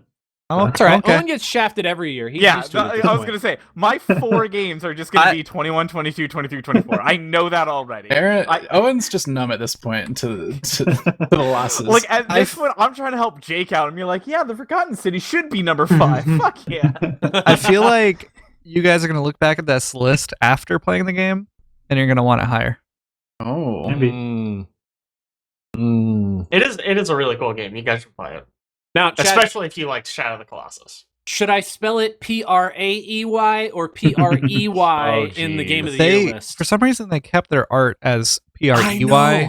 Yeah. but their game is actually Praey because of Okay. the game Prey. Like Oh, yeah. Prey tried to like sue them for like taking their name, which makes no Of course. sense to me because it's Pray for the Gods. It's not even just Pray. Whatever. Whatever. Yeah, I know. All right, game number 9. Here we go. We have Death's Door. Oh, this was a is this me, Caleb? huh? Yeah, this Yeah. is a me. So Death's Door is a super cool looking little top-down action adventure, maybe isometric action adventure. A lot of really unique, interesting characters. Pretty fun world to explore. Lots of little puzzles here and there. Lots of random things to find throughout the world. Just a lot of fun, and the combat is really enjoyable. It's almost a Souls-likey combat. Souls-likey. Souls-likey. I do Souls-likey. Yeah. Exactly. Is that like Lychee? Yeah. Mm. Yeah. Like a Mhm. Souls Like a cherry berry. thing? Yeah, It's yeah. weird. All right. Okay, go ahead. I mean, I don't have a whole lot more to say about it than that, I guess. Anybody else? A lot of other people played this, so Yeah. I'm sure we'll have some It's- input. I think it's the most visually unique game on our Game of the Year list. It is pretty- Okay, sure. It is certainly pretty. There's not a lot of art styles that I feel like follow this art style. I don't know why it's so stunning to me, but it just Very unique. It has a very like I don't want to say drab feel to it, but a lot of the art's pretty drab, and then it's got the vibrant reds everywhere Yeah. that like correspond to your character and all the bad guys and stuff. I almost feel like there's not a whole lot to say because it's just like straightforwardly good. Yeah. The bosses are Exactly. really good. Yeah. I think especially towards the end, the bosses get particularly spicy.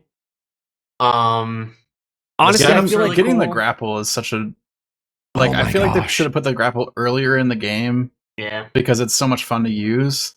Mm-hmm. Yeah. I think the regular bosses in the game are pretty boring to me. Like they don't really not complicated. The bosses to upgrade some of your items very complex and fun. I enjoyed fighting them, and then like the last few bosses as well was very enjoyable. Game's The pretty, final boss is so sick. Yes. Yeah. How he like brings you through all the different areas of the game and like uses mechanics from everybody else. So cool. really neat. The one thing I'll say about this game is I don't think it offers up much new. I mean, it's pretty much just like somebody already said this. It might have been you, Jake. It's straightforward. It's I mean, it's 8 to 10 hour gameplay just to finish the main storyline. Kind of Zelda. Not a lot of replayability. Very much so. It is very much like It's like the one of the Zelda old format. 2D Zeldas. Yep. Mm-hmm. Yeah. But it's You cool. go do the dungeon, fight the boss, get the power. Mm-hmm. Yep. It's just a really solid version of that. Yep. Yeah. No. I put this second on my list, I believe. I Did you really really? love this game. Yeah. It's just a lot of fun to play. Mm-hmm. It is. Just exploring the world's really fun in that game. Yeah. I have not I done wanna a lot of the mention- end-game content. I want to mention the dude that tells you secrets. What a brilliant mechanic to put in this type of game. Yeah. Because it's like it solves the issue of like you don't have to go Google the things you've missed, and it gives you just enough of a hint, and then you still get like the feeling of accomplishment of finding it on your own. Good stuff. This and was it Turnip Boy? Commits tax evasion. Yes. Commits tax evasion. Thank you. Both have that in it, Mhm. and it's a Every it's a time, lovely that mechanic for that. Great. All right, where are we putting it on the list? That's a good question. I'm feeling like we've talked solidly about a lot of these games at this point. I think it should go high. Really? How high? Oh, it's your second favorite. That's right. I guess in my case, I'd put it at 4. I mean, this would have been my like number 5 on my list, I think. Did anybody do the post game stuff? I did. Caleb did. Is it worth it? Yes, it is. It's a lot of fun actually. Okay. There's not a ton to it, and it's not like endless or anything. Ah, dang. Yeah, I finished the game and it was super late, and I unlocked the bell and like did the stuff with the ghosts in that area, and then realized that there was more stuff to do in other areas, and it was like 3 a.m. by that point, so I never went back and finished that.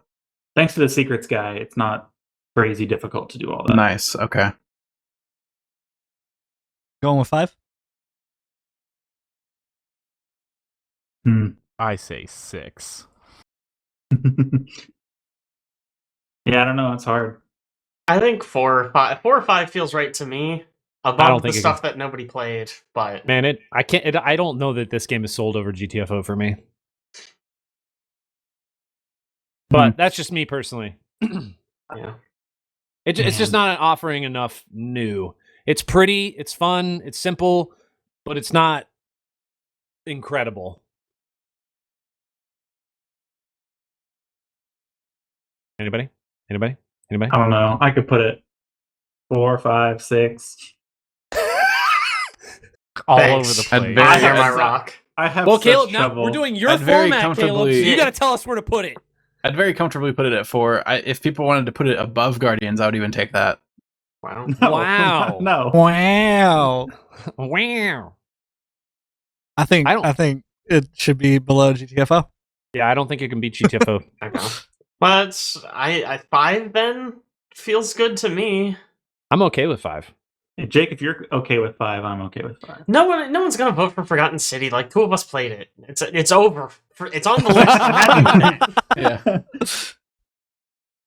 I have a hard time deciding on where it should be between it and Forgotten City. Really. Well, it's like, okay, so like for instance, me looking at Death's Door, like I can't decide where it's going because I didn't play it. I feel bad if I decide where it goes because I didn't play Yeah. it. So like I didn't play Forgotten City, so like I feel bad for deciding where that goes. So as far as Yeah. I'm concerned, we basically have games everyone played, games most of us played, games nobody played. And the So, one game like, that Owen played. The problem is, if we picked games that only everybody played, I think we'd have It'd be a small list. one game. It'd just be Back for Blood.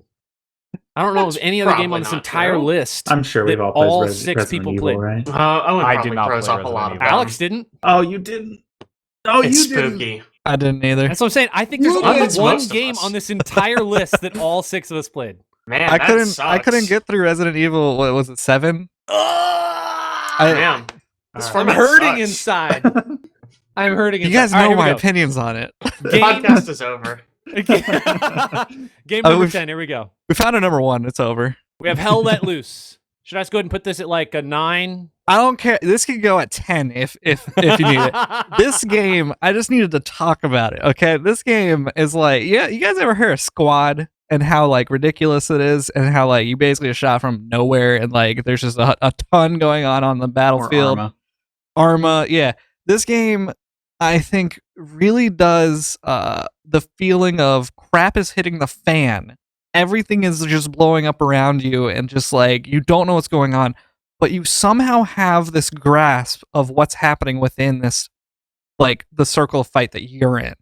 So, this game is definitely you must have a squad.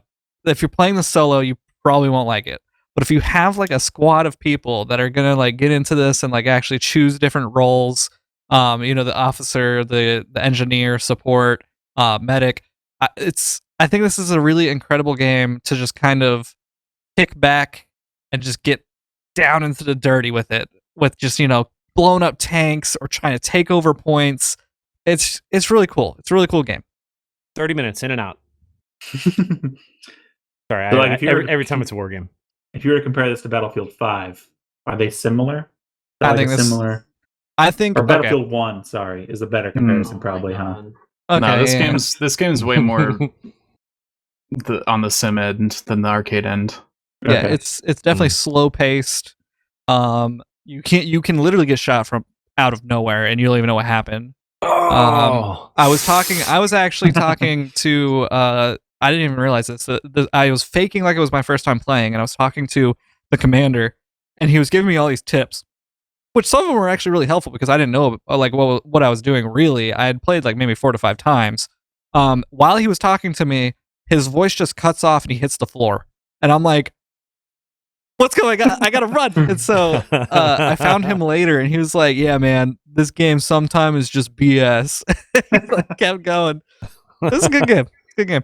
One There's of the biggest like- problems I have with these games is that if I feel like no matter what I do, the game's going to progress as it would progress even if I wasn't there. Sure. You Because feel there's so insignificant? much. I think that's Yes. actually a strength of this game, is that you still feel like your squad has accomplished something. There's like small objectives. Like the commander in the last game we were playing was like, we need somebody to go take out that tank. And it was just like the 5 of us in our squad, and we went and looped around and got a vantage point on the tank and destroyed it. I would be okay with that, but when it's just like a mass of people just getting mowed down over and over and over, and you feel like you're accomplishing nothing and getting shot from all angles, it Yeah, doesn't feel like so- you're doing anything. That's why I brought up Squad, because Squad definitely Yeah. felt like that when I was Oh, playing Squad. Yeah, That was I think the this is a worst, better man. this is a Hell better Let example Loose, of that genre. you definitely have moments where it's like, crap, this is a meat grinder. But if you actually get your squad together and, like Alex said, go after an objective like killing tanks, we were like the tank hunting squad that night, and we would just like wipe out tanks constantly, and it was actually helping progress our side through the points because the tank wasn't able to do anything at that point. And so having little objectives like that within the larger scheme of it, it does feel like you're doing something. We also like Um, invaded a garrison at one point and took it out, which is like a point that the enemy can spawn at. Oh, nice. Yeah. So that Oh. was pretty sick. if there is a multiplayer game that you want some more realism, and it's not like a Halo or like a Call of Duty that you want to try out, like Hell Let Loose is like, it's really cool. There's like unlockables that you can do. So like throughout the night, me playing engineer, I got to level 3. Therefore, I could use a machine gun, but now I can't build anything. So like what my class did was like I could build bunkers, or I could build like ammunition support, or man support, like the different nodes, which I would actually have to go and research exactly what they did, but of course they like help your team in some sort of way. You can't build those if you choose the like anti-tank machine gunner role on that tree. So it kind of splits you into different categories within your own role of like engineer or support or medic, which is kind of cool. I need to try this game, I think. Yeah, sounds cool. Where is it going to fall? Toss a dart. Where do you want it to land, Chad? We can put it at 10 for now. I think it's a really good game, but I think it's something that's not for everyone. But I'm okay with 10, I think. New Pokemon Snap might be a pick up and play that anybody can do, and Kenna might be that pick up and play that everybody could do. So True. Hell Let Loose is more milsimmy, and I think it's more for a target audience. It is a very target audience. Anything that I feel like is milsim is very target audience. Yep. Like you have to be, and that's like all those. That's all that they play. People who play milsims, I think that's all they play. It's like people who play sports games. Yeah. They don't play regular games. They just play sports games. Yeah, because if you want that feedback of like you shot somebody and you want the feedback of like I killed that guy, you basically have to know. You have to have it feel in your gut that you killed that guy, and then you can track it, which I started doing. I would like look at the scoreboard and see my like offensive score, and then I would shoot somebody, and I'd look at my offensive score. And go, yeah, that dude's dead. Oh man, nice. Honestly, nice I think it metagaming. goes to 10 because of the kerning on this frickin' thing Aaron put up. It's pretty bad. Hell let looks like one word. it It's does. a hellet. It does really. Yeah. Yeah, On my terrible screen, it spacing sure between doesn't. all the L's. Very bad. That's weird. It's pretty weird. similar. There's spacing. a distinct space between the second L and the third L. All right. on Well, my you screen. guys just go. It's not Listen, nearly go enough. go to It's okay. defont.com. Go find the guy who made He's Dead, Jim, All right. which is a font, and you just yell at him and tell him He's that the Dead, kerning is Jim. off. Yeah, it's an excellent font. You know what? name. I'll write a strongly worded email. What if I? All right, here we go. Game number 11. Here we go. We have Deathloop. This is a me. I put this game on here, and honestly, you know what really sold me on talking about this game, or what changed my approach, is when Chad was talking about New World, because for me, that's it's become Deathloop. Like I loved playing this game, but the ending is just so awful It's really bad. that it is almost unrecoverable. Yeah. I love the gameplay. I love the story. I love Colt and Juliana. I love most of this game.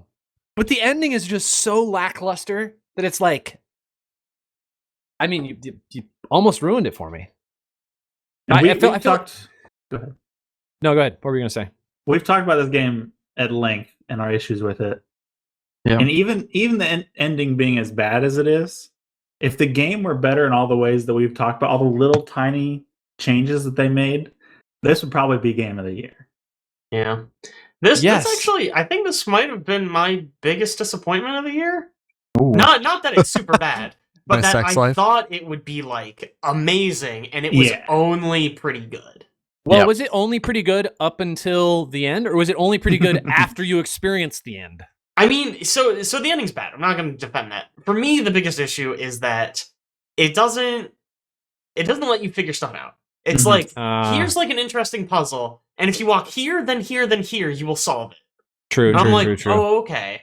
And like, There I is a have lot of heard- hand-holding. I have heard that you can turn off the waypoints. What? Can you? I don't know. I didn't look into it. I heard it on a different podcast doing Game of the Year stuff, and I was like, oh, I wonder if that would be like a fun experience. Yeah, And but the problem is, you know- you can only experience that once. Like, Yeah, you would right, have to like have that. turned them off first. I couldn't Yeah. go back and do it now because I'd just be Right. like, oh, this is the part where you walk here, then here, then here, and you solve the puzzle. So maybe that would have changed my opinion on it, but I didn't know about it.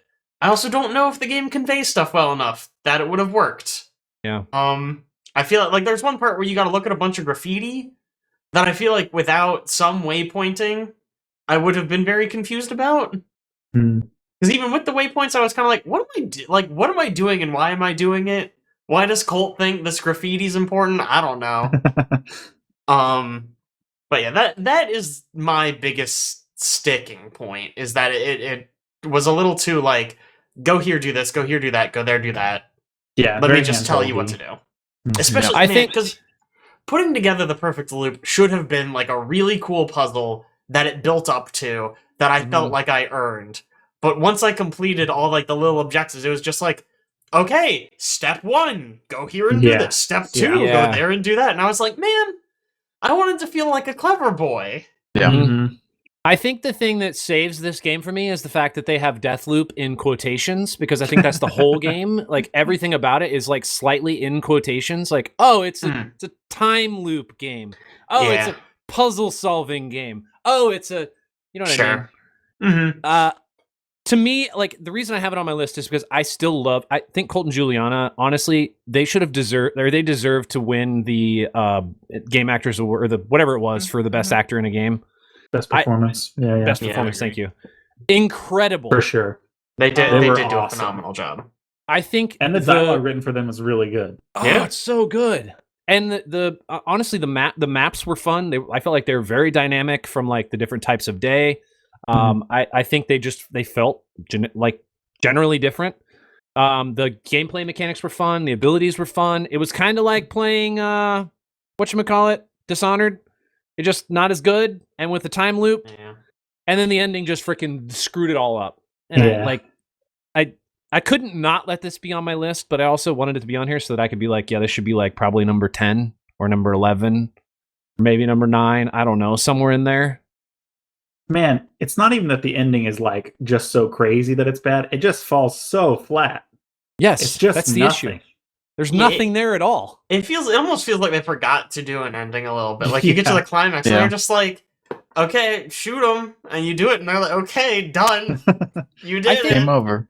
Maybe in their minds they thought the climax is just like the entire day. Like it's you doing everything for that stuff. entire period of the day, and then it's just followed up by that one ending scene. But to me, I had already done all those things so many times. I don't Yeah. care. Like I know the order I have No. to do it.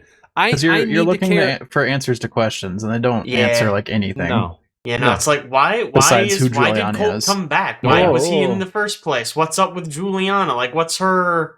What's going Tell on me more in- about her. in like the rest of the world? Because they allude to like maybe something happening with the way the sky changes in one of the endings. Yeah. But I Yeah. don't know. But they're Oh, just and- like, nah. Do you think this time loop game deserves to be in front of New Pokemon Snap, or I'm gonna be honest with the time loop stuff. I think Forgotten City is a better time loop game that has come out this year, and because solely it has the thing that Jake described of you come out of the loop and you can just be like, hey, go poison that dude over there. So that way you can like get back to wherever you were in a previous loop of things, or to get to like I vote that is a better time loop thing, so I feel like Deathloop should be just farther down. oh, I mean, it's for I'm talking about maybe place 9 or place 10, or maybe even place 11. I don't even know that it beats Hell Let Loose. Chad, did you play Deathloop? Didn't. You would have I to mean- ask Alex. I mean, honestly, I would put this Alex? at 11. Above, I below, would put Deathloop above Hell Let Loose. but below Pokemon Snap. I feel that. I would put Feel it that. above Pokemon Snap. I You feel like don't this get is a my choice way in to that one. sticking it to Arcane Studios, even though there's no way they're watching this. But I need them to No, know no, that. Deathloop versus Kina, Caleb. There you go. I had more fun playing Deathloop.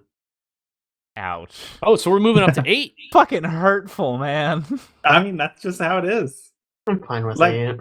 Kano I is still think fun, it's enjoyable, a but very quality Deathloop game. is more interesting, quality. more fun. It is good. The combat is very fun in Deathloop. Combat's for what a it's blast. worth. 2 tiny tweaks. Game of the year. Yeah, Game it- of the year.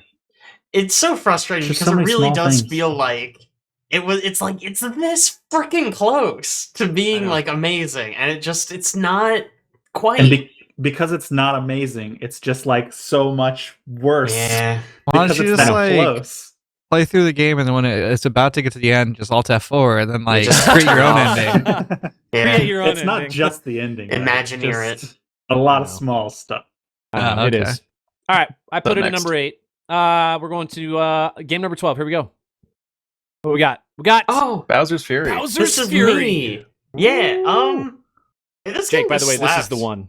This is the one that has the amazing I'll fan believe art. it. Yeah. Okay. I was about to say Yeah. the art makes this number 1. Yeah. This isn't even fan art. This is on the box. Yeah. No. This is standard. This game's just really good. I don't know. It's oh my gosh.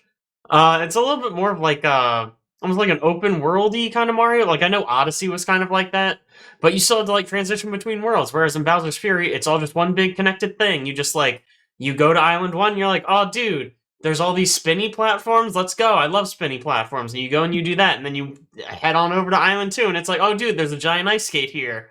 Word, I guess I'll do some ice skating now. And you go back to Island 1, it's like, oh dude, there's like sludge everywhere now. What's up? I'll do something with sludge, I guess. And then big fucking gay Bowser shows up, and he's like, I'm gonna fucking kill you. And you're like, oh no. What do I do? So you get back. Yeah, you heard it correctly. Okay. Mhm. Yeah. No, it's just really good. And then it's like, oh dude, like Island 1 and Island 5 are really far apart, and they're like, dude, here's like a big fucking dinosaur you can surf on. And the soundtrack just fucking goes wild when you get on him, and you just get to surf around for a while. It's Oh, man. awesome. It's really, really fun. I like 100% of it. Oh wow. I loved it, yeah. It's Actually- short, it's kind of snacky, but Also 100% of it. yeah. Does not Yeah, take wow. long, but it's worth it. It's Not- really not good. terribly long. Excellent. Yeah, it's fun.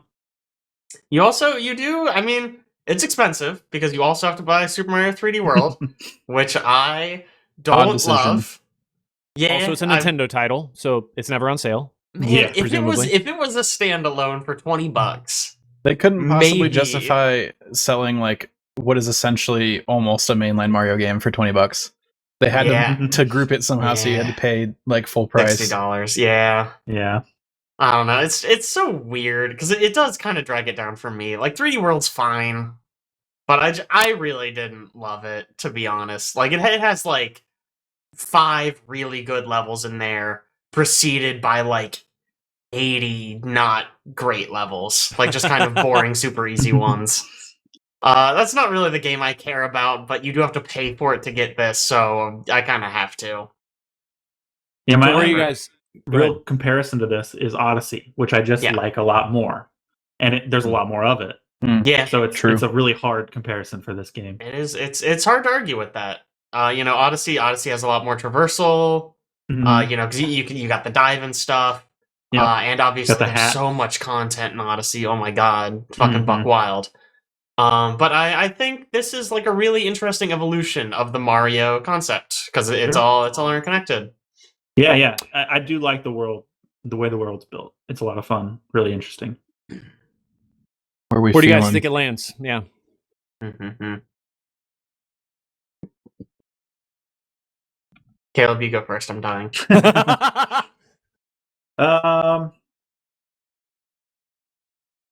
I want to put it around Kana, but I don't know on which side. You're the only one that's played Kana, so you're I the have only one that can also defend played it. Kenna. Fuck. What do you think? I would put it at 8 personally. Above Deathloop. Oh, Yes, above Deathloop. I could see that. We need to get through this because Jake needs to stop talking. Yeah, after this one, I'm gonna go grab a throat lozenge, and I will be right back. You're fine. I'm honestly okay putting it above Deathloop. I know Deathloop was on my list, but You know what? It's You know Deathloop. what? I have no real problems with this game, and I have some real problems with Deathloop, so I'm okay with it. at That- eight. that's a good assessment. Did it. All right. All right. 8 it is. Where's this game even out on here? Bowser's Fury. There it is. So coming in at halftime here, we've got top Back for Blood, number 2 It Takes Two, 3 Guardians of the Galaxy, 4 GTFO, 5 Death's Door, 6 The Forgotten City, 7 Pray for the Gods, 8 Bowser's Fury, 9 Deathloop, 10 Kenna, 11 New Pokemon Snap, and at 12 Hell Let Loose. Aaron, what do we got next? Nice. Watch go. it be something for Jake. Yeah, Number- I'm expecting that.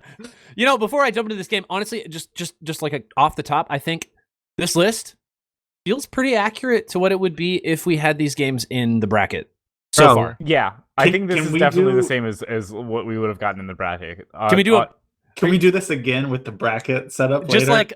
like Yeah, just another one? off show? No. Yeah. Off pod? Yeah. Just I'm to see game, I'm where they game. line up. Yeah. All right, here we go. Next game number 13, Life is Strange True Colors.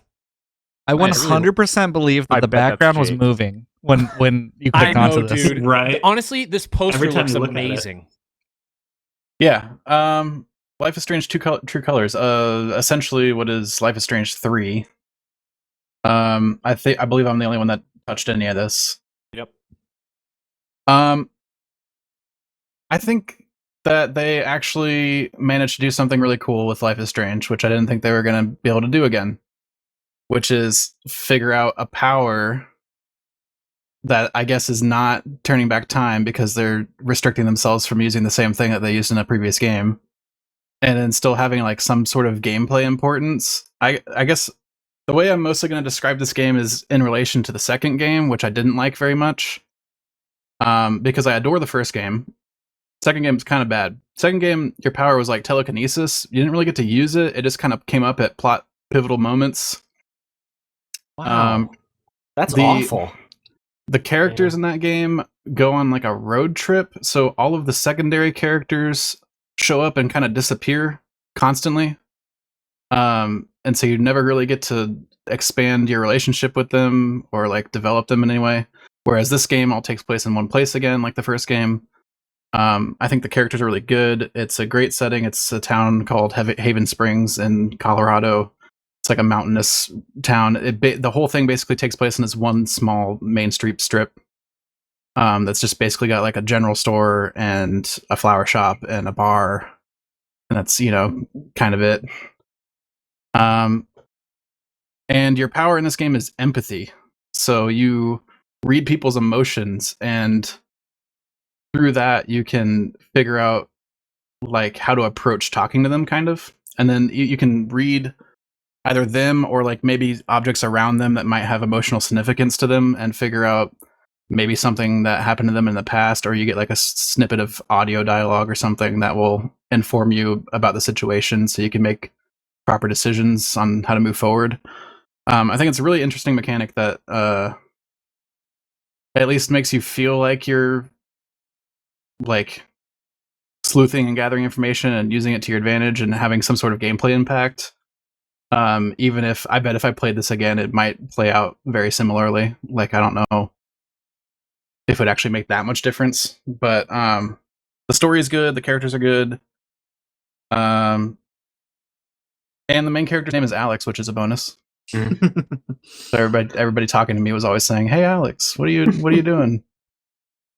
That's why you Is really that- liked it. That's it Yeah, right there. that's it. Is the empathy mechanic, like you said, you can read people's emotions and like read their emotional connections to items around them. Can Mhm. you just do that whenever before like a You choice can- comes up? You can activate it whenever, similar to activating rolling back time in the first game. It doesn't always do something. Like if there's like some random character walking down the road, they might have some emotion that's running high, or they might not. They kind of explain that in the story as like they have to be like really feeling the emotion heavily for you to pick up on it. Is there a downside to activating it against somebody that doesn't have like is there like any downside to using it, I guess, unsuccessfully? Yeah, I guess not. I guess not really. Okay, because I was thinking it would be interesting if like before a choice is coming up, like before a split in the story is coming up, if you get like an option to use it on like them or something near them or somebody else, and that's like all the information you get. Yeah. Because then it would play out differently. There is like a downside. Like, so at key moments, you will have the option to take on somebody's emotion that they're feeling for them, and that will have different effects depending on if you choose to use your power in that way or not, and that could have downsides.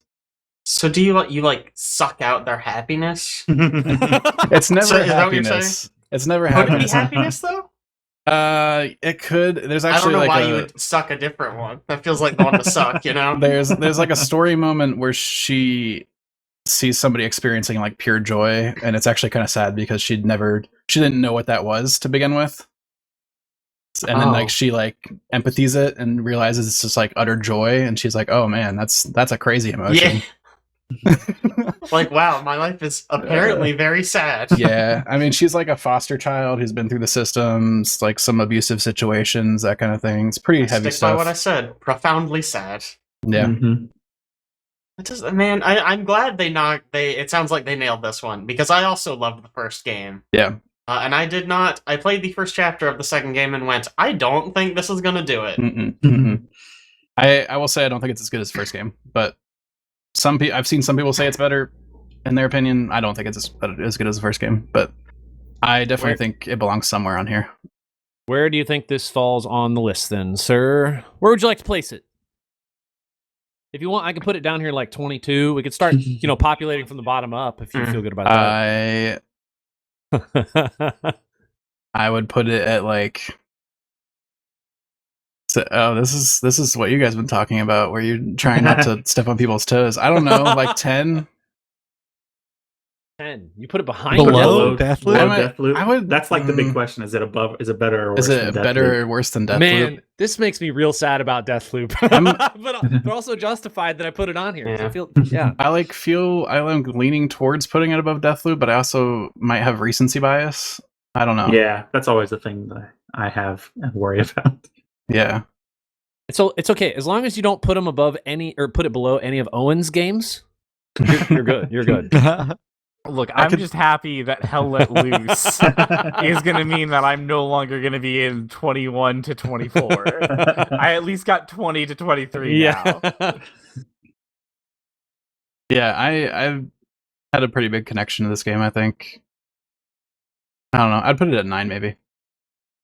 Let's put it at 9. If you put it the Deathloop I'm question. okay putting it at 9. Yeah. Worse than Death's Door, better than Deathloop though. Yeah.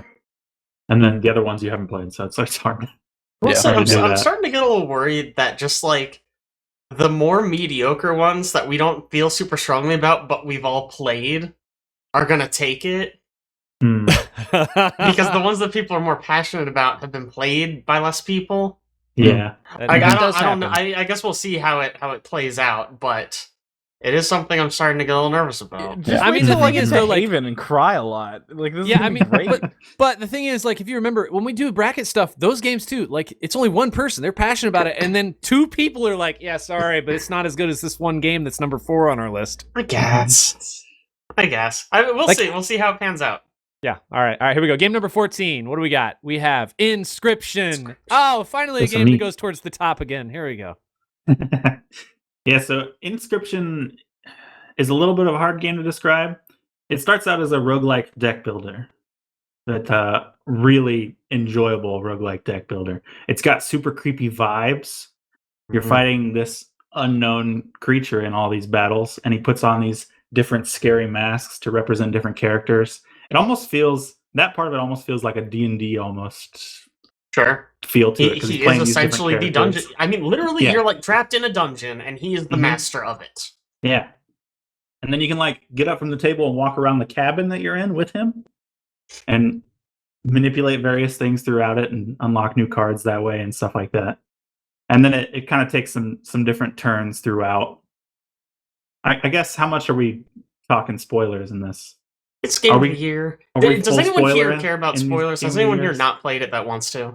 I think it's game of the year. I mean, I don't think you have a choice. Like, you just... Yeah, All right. I think. So some spoil it. spoilers coming up for Inscription. Just heads up if you want to skip ahead. So like I said, the first sort of third of the game is this roguelike deck builder.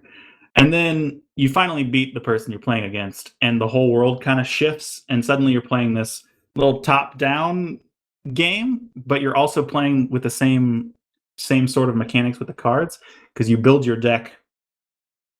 How do I say this? It's no now longer like roguelike. it's like a more traditional card game. Yeah, Like a a card collectible card video game. Where you have like a starter deck and you go and you play other people and then they give you cards that you can incorporate into your deck. Yes. This part of the game, this second third, I hate the gameplay. Really? I almost dropped it at that part. If the first Yeah. part hadn't been so compelling, I might not Yes. have come back. So I did turn it off and leave for the night. The reason it gets considerably worse in the first part of the game, so sort of the mechanics are you have to sacrifice cards in order to play other cards. So like you may have to sacrifice a squirrel in order to play two squirrels maybe to play your wolf and get a lot more damage out on the board. In the second part of the game, you can't decide if you want to pick up a sacrifice card or a card that costs sacrifices. Like a random card from your deck. Because Yeah. the first part, you either draw a squirrel who does no damage, but you can sacrifice to play something, or you get a random card from your deck that you're going to have to sacrifice something to play. Right. The second part of the game does away with that, and it's completely randomized what card you draw. So if you start a combat with somebody and you draw all cards that need sacrifices, you just lose. Or if you draw all cards, all squirrels, you still just lose. Something I am curious about, because I don't want to start a conspiracy theory, but I wonder if they patched it, because I got to part 2 and I played a bunch, and I got a lot of oops all squirrel hands where I basically just surrendered the game and started again. Yeah. Then I stopped for a few days and I came back to finish it, and that didn't happen again after I did that. Huh. I don't know, maybe my luck just swung the other way, or maybe they said, hey, why did we make it so your starting hand can be all squirrels? Like, that sucks. Mm-hmm. I don't know. Mm-hmm. I don't know. Maybe that's just the RNG talking. But in that part of the game, you fight 4 different creatures. One of them you'll fight is the same guy that you fought in the first part, and there's 3 other sort of leaders who you'll fight. And then the game shifts again into its sort of third act, where you're trapped by a different character in their world. He's a robot guy. And you gotta play through his world, much like you played through the first guy's world, until you build up and defeat him finally. And that part's also pretty good. The mechanics change drastically there. Instead of sacrificing cards, you're like building up power over time, and playing cards based on that power that you build up. I think it's a lot less compelling than the first part. It is. The first part is hands down the best gameplay part of the game, for sure. Even if the even game was, aesthetically, yes. I think it's the best. Yeah. If the game was only the first part, it might be higher on the list for me personally than it, like for having the whole thing. I don't even like. I get it, the experimental part of this game, because there are some like unique, like, oh, this is like breaking the fourth wall elements to it. Mm-hmm. Sure, that's cool. But the mechanics of the first part are so cool and so unique. Yes, and they are. If they would have just been like, let's split this game into 4 parts. Let's let you play with the mechanics of each of the individual bosses. Yeah. Very cool. But they chose to not go that route. And man, that was a poor choice. That was a little upsetting when you realize that you don't get to play in all of their worlds. Yes. Whatever. Yeah. I think even though the second part is kind of terrible gameplay wise, maybe not terrible, but just not good gameplay wise, and the third part's not as good as the first part, the sort of meta narrative story beats are really good and really interesting and worth playing all the way through the game. I can confidently say you have not played a game like Inscription. The overarching narrative is wild and crazy. This is maybe the only like second person game I can think of. That's true. Which is kind of a goofy thing to say, but there it is. I don't know if that like the overarching narrative, I don't know if it like necessarily lands for me, because having that weird kind of disconnect between I'm like playing a guy who's playing a different guy. Mm-hmm. It's kind of weird, but it is interesting, and I definitely respect that they went for it. Where do you guys think this falls on the list? I honestly would put it at 1 of the list we have right now. I do like this game a lot. I would put it pretty close. I don't know that I'd put it at 1. I would put it pretty close. I think this is a 2-3 for me. 23? Yeah, 23 for me. Perfect. No, he only wants it to be 1 game. I'm sold on the gameplay of this game. Mm-hmm. I think it is, to me, it's what's that game a Smash Up? It's like Smash Up, except you don't combine different groups of cards. It's like Smash Up minus the core conceit of Smash Up. Yeah, for sure. Exactly. weird. This I don't is know. literally the only game that I returned to Steam this year. Oh my gosh, yes. We read your paragraph, don't Owen. understand. Well, that was I that was cannot just so I had comprehend. notes to talk about this of my descent of wherever this lands because I honestly do not think that it is a good game. I've heard that, apparently once you get past a lot of the things that I had troubles with in the first act, that it gets better, and then it just, switches on you, and it's a completely different kind of thing. But I think it just grinded me too much on that roguelike card system Grinded that you, huh? I was just not sold with it. Well, I hear the first part's the best part, so First part's the best part. It is. Honestly, you could play the first part and you'd love it. You don't even need to play the rest of it. Really, I mean, the Well, he's saying narrative's he great. doesn't like the first. Yeah, I played the first part and returned it because I was like, Yeah. this is not fun. I hate this. Like, I kept sitting there going just like, wow, this is a really, like, crappy card game, and I Oh wish my I could gosh, just this play hurts Magic me. the Gathering, because this Yeah. is a much thorougher, like, strategy than the hands and things that I was getting. And the fact that I dude. couldn't even edit my fucking deck in the first Well, part, because you're not it's a supposed to. That's because it's- roguelike. yeah, it's not like a if you collectible compared card game. if you Yeah. compared like Magic the Gathering with maybe the second part of the game, Yeah, like I that could is maybe see that that is a more fitting accurate. comparison. Yeah. But the first part I guess totally I just different. wish it started there because I was so upset Oh. with just getting bad hands of things because those were my only cards that I got and I couldn't do anything with them. And Nah. then I'm just like, I guess I lose. If they would have started with the first part of the game, I guarantee you none of the three of us would have completed that game. Oh, I guarantee That's that what as the well. second but part, yeah. It's just Yeah. Or I guess- it's the I don't thing know, that Alex, did you grinded me beat it? down. I did not beat it. How far did you get? Act 1, 2, 3. I think I'm at the end of Act 1 from what I was looking up. Okay. I don't know. Man, just the atmosphere in Act 1's so good. Yeah.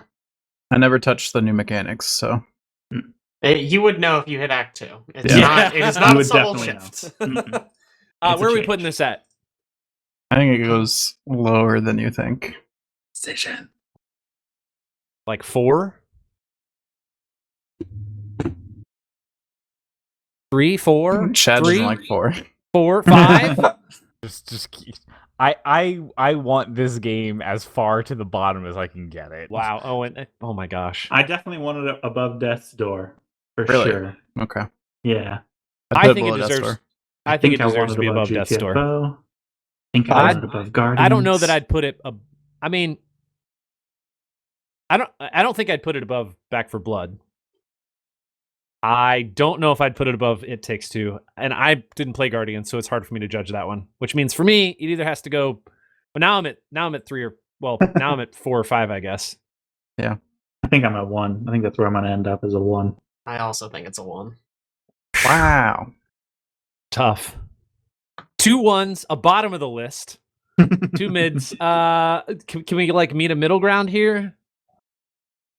We could do. We could try. 5. We could put it Yeah. at 5. I mean, I for sure wanted above Death's Door, but I don't know about the rest, so I'm okay with 5. You guys are. That sounds good. I mean, if you guys are okay with 5, Yeah. I think this game. I thought for sure I you had GTFO higher on your list, Aaron. I did. I mean, GTFO is very high on my list. Okay. Well, you sounded like you were trying to put it above GTFO. No, it's like right in there. Those 2 games for me are very similar, but I knew Caleb was going to put Inscription, so I didn't put it on the list. I will say this was almost like this is easily the most interesting game that came out this year. Yes. Most Actually, unique by It's far. not my favorite game of the year, but it is definitely the most interesting game. I was that I actually played going to this say, year. I feel like this suffers from like, not suffers, that's the wrong word. I feel like this falls in the category of not as good, but a similar, I don't know, grouping as what you would see for Doki Doki. Because it's Sure. so unique, so interesting, so wildly Mhm. weird that multiple of us would be like, oh, this deserves number 1. When, I don't know, maybe it really doesn't. Maybe Sure. it's close, but maybe it doesn't quite deserve number 1. Sure, it is doing interesting things, I think, with video game narratives that have not been done before. And I always like to applaud that kind of stuff. Yeah. Those are some of my favorite games. Yeah, same. I know. All right, on to game number 15. Here we go. Boop, boop. Boom. What's it gonna be? Ooh. Village. All right, number one. There's not even any reason to talk about it, boys. It's Resident Evil Village. VIII. Yeah, I nominated this game. This is my game of the year. This is my game of the year. I think hands down. I don't think anything comes close for me. And there are problems with this game, and I still love it to death. Part of it's nostalgia because I played a lot of Resident Evil when I was young, and I stopped playing for a long time. And then you guys were like, "You should play like 7 and 8," and then I was like, all right. How are you saying it's nostalgia? I don't know. It just It's nothing like the early I ones. like the issue I have with these new Resident Evil games is that they play nothing like Resident Evil games. Here's my question though: which Resident Evil are you talking about? Because no two Resident Evil games play. I know they're not the same. Really similar. I played I don't one. think The there's controls three of that are in, like, the walking same away genre. from zombies, turning around, standing in place, and shooting is basically what Resident Evil has always been. Okay, Yes. if you want to break it down that one granularly, through 4 are all I kind played of 1 like through 3. You want to say And then I 4 never- is like 1, 2, and 3? Then I stopped. besides It's always been like third besides person. the camera change, they still play the same. Besides the camera and the emphasis on the action and like the overall campiness, 4 has a midget Napoleon in it. 1, 2, and 3 play things a little more straight. Yeah, I they're still feel like like we're still like nostalgia's somewhat probably the- slow. I Five is just, like I where just, it was feel like around. I would probably pick these games up and like play them and enjoy them if it didn't have the Resident Evil tag on it. Like because it has Resident Evil on it, and I'm like, these aren't what I remember. Like I'm completely against playing them. Like I even played through like majority, Dude, like 75% of 7, and I just couldn't continue because I'm like, this game, like I'm just playing a Outlast copy or something. Like it's not Resident Evil anymore. Oh my gosh. You just need to go watch like a 30-minute recap of all of Resident Evil up until 7. And then you'll remember that literally none of them are the same. They are all considerably different. The storyline's just You whack. pick up herbs, and you combine them to heal yourself. Like That's true. That's true. You Yeah, I mean, there have- are some- management stuff. you have loot, like your inventory management where there's different slots that you have to like make sure the guns fit in it like a freaking Tetris puzzle. That's literally only in 2 of them. It's this 1 and 4. 7. 7? Yeah, Does you, 7 have that? you have it in 7 too. It's 3 of them. Yeah, it's 4, Okay, 4 7, and 8. I didn't think it had the Tetris style. Yeah, same thing. I think they all have that. I thought they all had that. 2 Nah. definitely had that, right? I I don't mean, remember slots, the here- right? You just have limited Yeah, you slots just in had 2. slots. And Here's the 2, deal: same if with you 3. put 1 through 6 side Do you by see what I side, mean? not titleless, and then you put 7 and Village next to it, and you said, "Are these the same game?" You'd be like, "These are. These 2 aren't." Are you 6 and 1? That counts. One's Yeah, a third 6 person is- shooter. One's like a top-down tank thing. I think that is crazy. Also, okay, does Resident Evil, does it always have co-op? No, obviously not, because the first 4 didn't have co-op. Is it a over-the-person game where you shoot and you can Okay, but suplex are zombies? any of 1 through 3 of 6 them. a survival horror where you're basically not even fighting almost? Like it's Are you- almost no you fighting fight at all. constantly in Village? Yeah, All it's like the time. it's like But I all haven't fighting. played Village, and I Oh, haven't. okay, so it doesn't count. Sorry, I won't bring it up again. This is a silly conversation anyways. Let's talk more about Village. Let's get back on it. I understand your point because anytime you I have a valid you- point, and it's just being brushed away. That's all I'm saying. No, I think I understand your point because I think what you're saying is like this doesn't feel like Resident Evil, so it's unfair for people to say this is a game that's Resident Evil that I enjoy, and so it brings me some amount of nostalgia because it's Resident Evil. Because you're like, these don't match up. I get that. Let's go I should- regardless I of should- franchise, though. Judge it I- based on the merit yeah. of its. I Sure. shouldn't its have own used game. the term nostalgia anyways, because it's not really I don't even know if that's what it is. The gameplay of this is fun. The bosses are wildly interesting and weird and eclectic. The world is I don't know, it's really cool. It's really beautiful. And I don't know. Everything about this game I like, and I think there's problems with a few of the bosses, but it doesn't matter to me because it still was super Yeah. enjoyable. I was interested that you took bosses as one of your big points there, because Man, I think that's one of the worst parts them. of the game. Well, sorry, let me take it back. I like their characters. I don't necessarily the boss fights are whatever. Forget the boss Yeah, fights. yeah. You could almost Fair. exclude them from the game. It's not even really important. The gameplay Yeah. itself is fun. But I really like the characters they developed. The Duke is my favorite person in the entire game. I think he's absolutely incredible. That's fair. I don't know. I really enjoyed this game. I 100% it. It was just a blast. The village itself is pretty fun to explore. The castle is where the exploration really becomes a blast. It's really fun exploring that castle. And then they cut you out of it. And then you hit the dollhouse. And that it's- area takes on that entirely different vibe, and it's the best part of the game. It is so much fun. The single Got that. scariest part of a video game I've ever played in my entire life. It's really well done. It is incredibly well done. And then you got the third part, which is the swamp. Meh. Which That part is in the game, yeah, for sure. We can all agree on that. And then you got the fourth part, which is it kind of builds up the action portion and drops off most of everything else. The horror, the survival, the atmosphere, into just a action-oriented piece. Which it's still fun. The action's fun in that game. Yeah. Man. Yep. I love this game. No qualms about it. I love it. I would put this at the top, but I know that there will be definitely people who say no to that. So Are you guys saying think? this? Just to recap what Caleb said, are you saying it just like kind of gets worse the longer you play it? A little bit, yes. Not the longer you play it. I think halfway through it reaches its best part. True. Yes. Absolutely. I think the first half, honestly, if it stopped halfway through, this would have been my game of the year. Yeah, it's a slow would've been short, act but really 1, good. 2, 3, 4, 5. Yeah, that sounds about right. Okay. Interesting. But all that said, I had so much fun with this game. It was vying for my top spot. Yeah. So Where are I we would gonna probably put put it at 1. I would absolutely put it at 1. With what we have now, I think this is 1. I'm surprised you're saying 1, Jake. I have a lot of I thought issues you were with pretty this down game. on it. So the second half of the game I don't really like, but I also don't really like our list right now. I think this is way more interesting than Back 4 Blood. I need input from the other I don't three know people. how you decide that at this point. I would decide what. If it goes above Back 4 Blood or not. It's majority vote. Look in your heart. Yeah. Well, I think Do you like it more?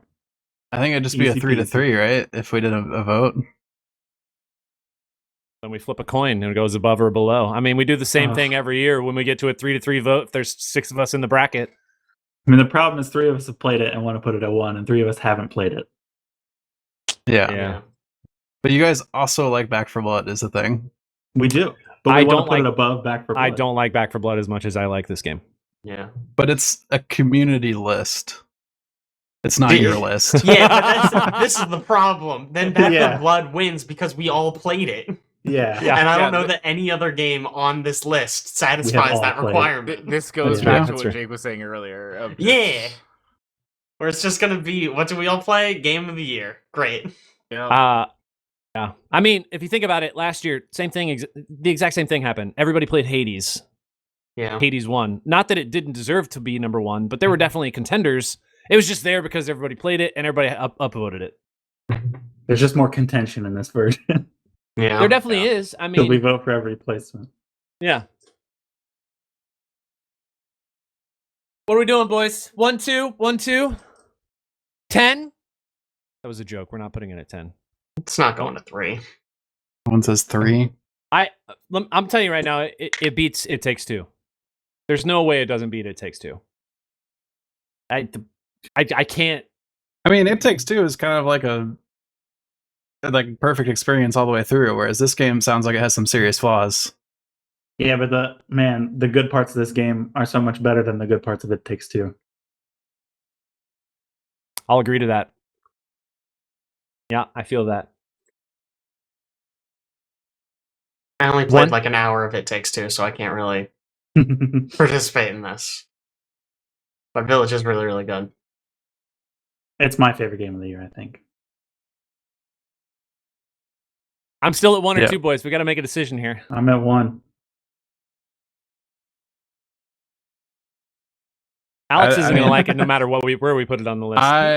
I mean, no, I'm fine with it being near the top of the list. It's clearly deserves it. Yeah, that's kind of where I'm at. Is like I believe that it should be up to the top. I don't think it should take 1. I don't- I also think that 2 is a solid story. As Alex pointed out, 2 is solid the entire way through, and I think it's a fantastic game. So I don't think that it deserves to beat It Takes Two. But I know I'm gonna get outvoted in that, so fuck it. Whatever. I could just see it put going second place, I guess. just put Because it like wherever. even with the It Takes Two argument, like I am the only dissenter that played all the way through It Takes Two. I think I could acquiesce and put it at 2. Acquiesce? Is that the right word? Sure, yeah. Sure, Yeah. sure. Assuming think you mean I- acquiesce, then yeah. Roll over. yeah. I think I could roll over and put it at 2. The situation with group lists is nobody comes out happy. I don't think, just- but it's like a sort of representation of us as a whole, kind of. If Back for Blood wins, I'm going to be very sad. I It Jake, will there win. are a I lot think of we've games all every year thought that. I'd be Only okay because with. we all played it. That was the only reason it I would don't. win. I don't think it If should. if win, Village but doesn't that's go fine. above it, what on the list would? I don't know. Maybe there's like some cool game that Owen thought of that put on his list that should be number 1. I don't. Weird. Sorry, Haven's not Uh, making number 1 up. I'm gonna All be right. honest. I don't even remember what my fourth. I put it at 2. pick When we get to the very end, if we decide we need to make an adjustment, we can. All right. Is that We got- Reb Village? It's RE8. Sorry, guys. You could I'll- just put I'll send- Village. I'll Thing send. just says I could Village. just Just put RE that's Village, true. yeah. Not even R. It's just Village is fine. That's how they I announced mean- it. Village. True. Done. Village. 10 went Say- away when you Yeah, did what that? happened to 10? I don't Does know. anybody think that V looks like an M? Oh That my looks like gosh, an M. guys. No. Look at the rest of the I aesthetics. see Aren't what they you're talking nice? about. Anyway, You game see 16. it? Yeah. Game Oh 16. my Here we God. go. Boomerang, Boomerang X. X. Boomerang X. This is on my list. I'm actually really excited we did the format this way this year because it wouldn't have made my list otherwise. But since like we did nominations that didn't overlap, it could. I think it's like kind of a perfect little experience. It is a incredible little action game shooter, kind of fast paced. It's like if you took the combat arenas from Doom Eternal, and instead of giving you like a bunch of different weapons to try to solve the problems, you had a boomerang and you like flew through the air and you had to hit all the enemies in specific weak points. It's so Yeah. cool. That description makes me want to put this game very low. Because you just no. Doom Eternal. Why would you do that to me? What are you talking about? You like Doom my Eternal? gosh. Yeah. I love it. But you're like, let's take Doom Eternal and make it worse because you don't get all your weapons. I don't But know. you, if I mean, you I get would call hyped up it- mobility, right? Yeah, you get more mobility. Like Well, how much more mobility? Because I freaking move around like a lot. boss. a lot in more Doom mobility. Eternal. You can teleport to your boomerang. Can't Yeah, you? you throw your boomerang, you Oh, can okay. like move What- to it. You hadn't even said the teleport part. You just said you move around real quick and It's- throw your it's boomerang less- through people. It's less teleport. It's more like you zoom to it. Like a dash. Yeah. So and it's all the it's like the enemies super have shotgun chain. bright red hit spots that you have to hit, and you run around and you have to try to like maneuver yourself around, and everybody's shooting bullets everywhere, and you can't hit enemies, and you die real fast, and there's like special power ups. I think it's kind of like a perfect small experience, but it's only like 2 hours long, and I feel like they could have done so much more with it and expanded it and kind of been more ambitious, but they just didn't. So Is it like arcadey level based, or is it like yeah, it's basically like a group of stages that are linked by hallways. okay? The hallways have the story bits and exposition. And the stages are just the stages. All right. Yeah, the stages are like combat arenas. Like Got it. Okay. Like the Slayer key areas. yeah, It's like essentially. walk from one Slayer area to Slayer area. All right. Yep. Cool. I'd probably put it pretty low. Above Hell Let Loose. Like 15? Wow. I mean, Well, I guess like this is like you put it in here only because you had the opportunity to do Sure. so. It doesn't mean it necessarily needs to make I the did- top of the list. I think it's Right. an incredible game. I just don't think they executed on it as they should have. Got the Is death that loop like- problem. like too short, or like Yeah, kind it's of like super. It's like a single sitting game essentially. Okay. Gotcha. 14 or 15, I mean. Yeah, I'm fine with that. Chad?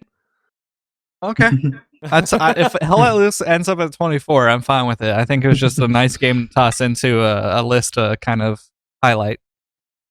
Honestly, I kind of agree with Alex's point. I kind of like that we did this format because it lets us put in things we wouldn't normally be able to do. Because otherwise, we'd limit it to like, I don't know, 16 games or something. Yeah. All right. Game 17. Here we go. It is Boyfriend Dungeon. 24. Just Hades 0.5. put it at 24. We're done. Next game. No, come At on. least explain it. No, like that's not even me being bitter. It's just that I literally only put this in there because of the fact that I ran out of other games that I actually played this Are you year. serious? Yeah. Okay.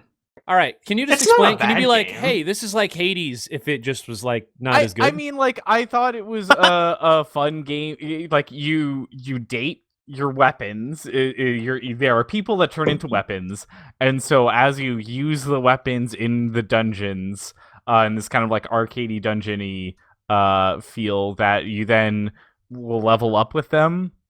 And then outside of the dungeons, you can go date them, and you have fun stories with them. I think the character design of the weapons and the characters are extremely good. I think that it's really weird how there is a very specific.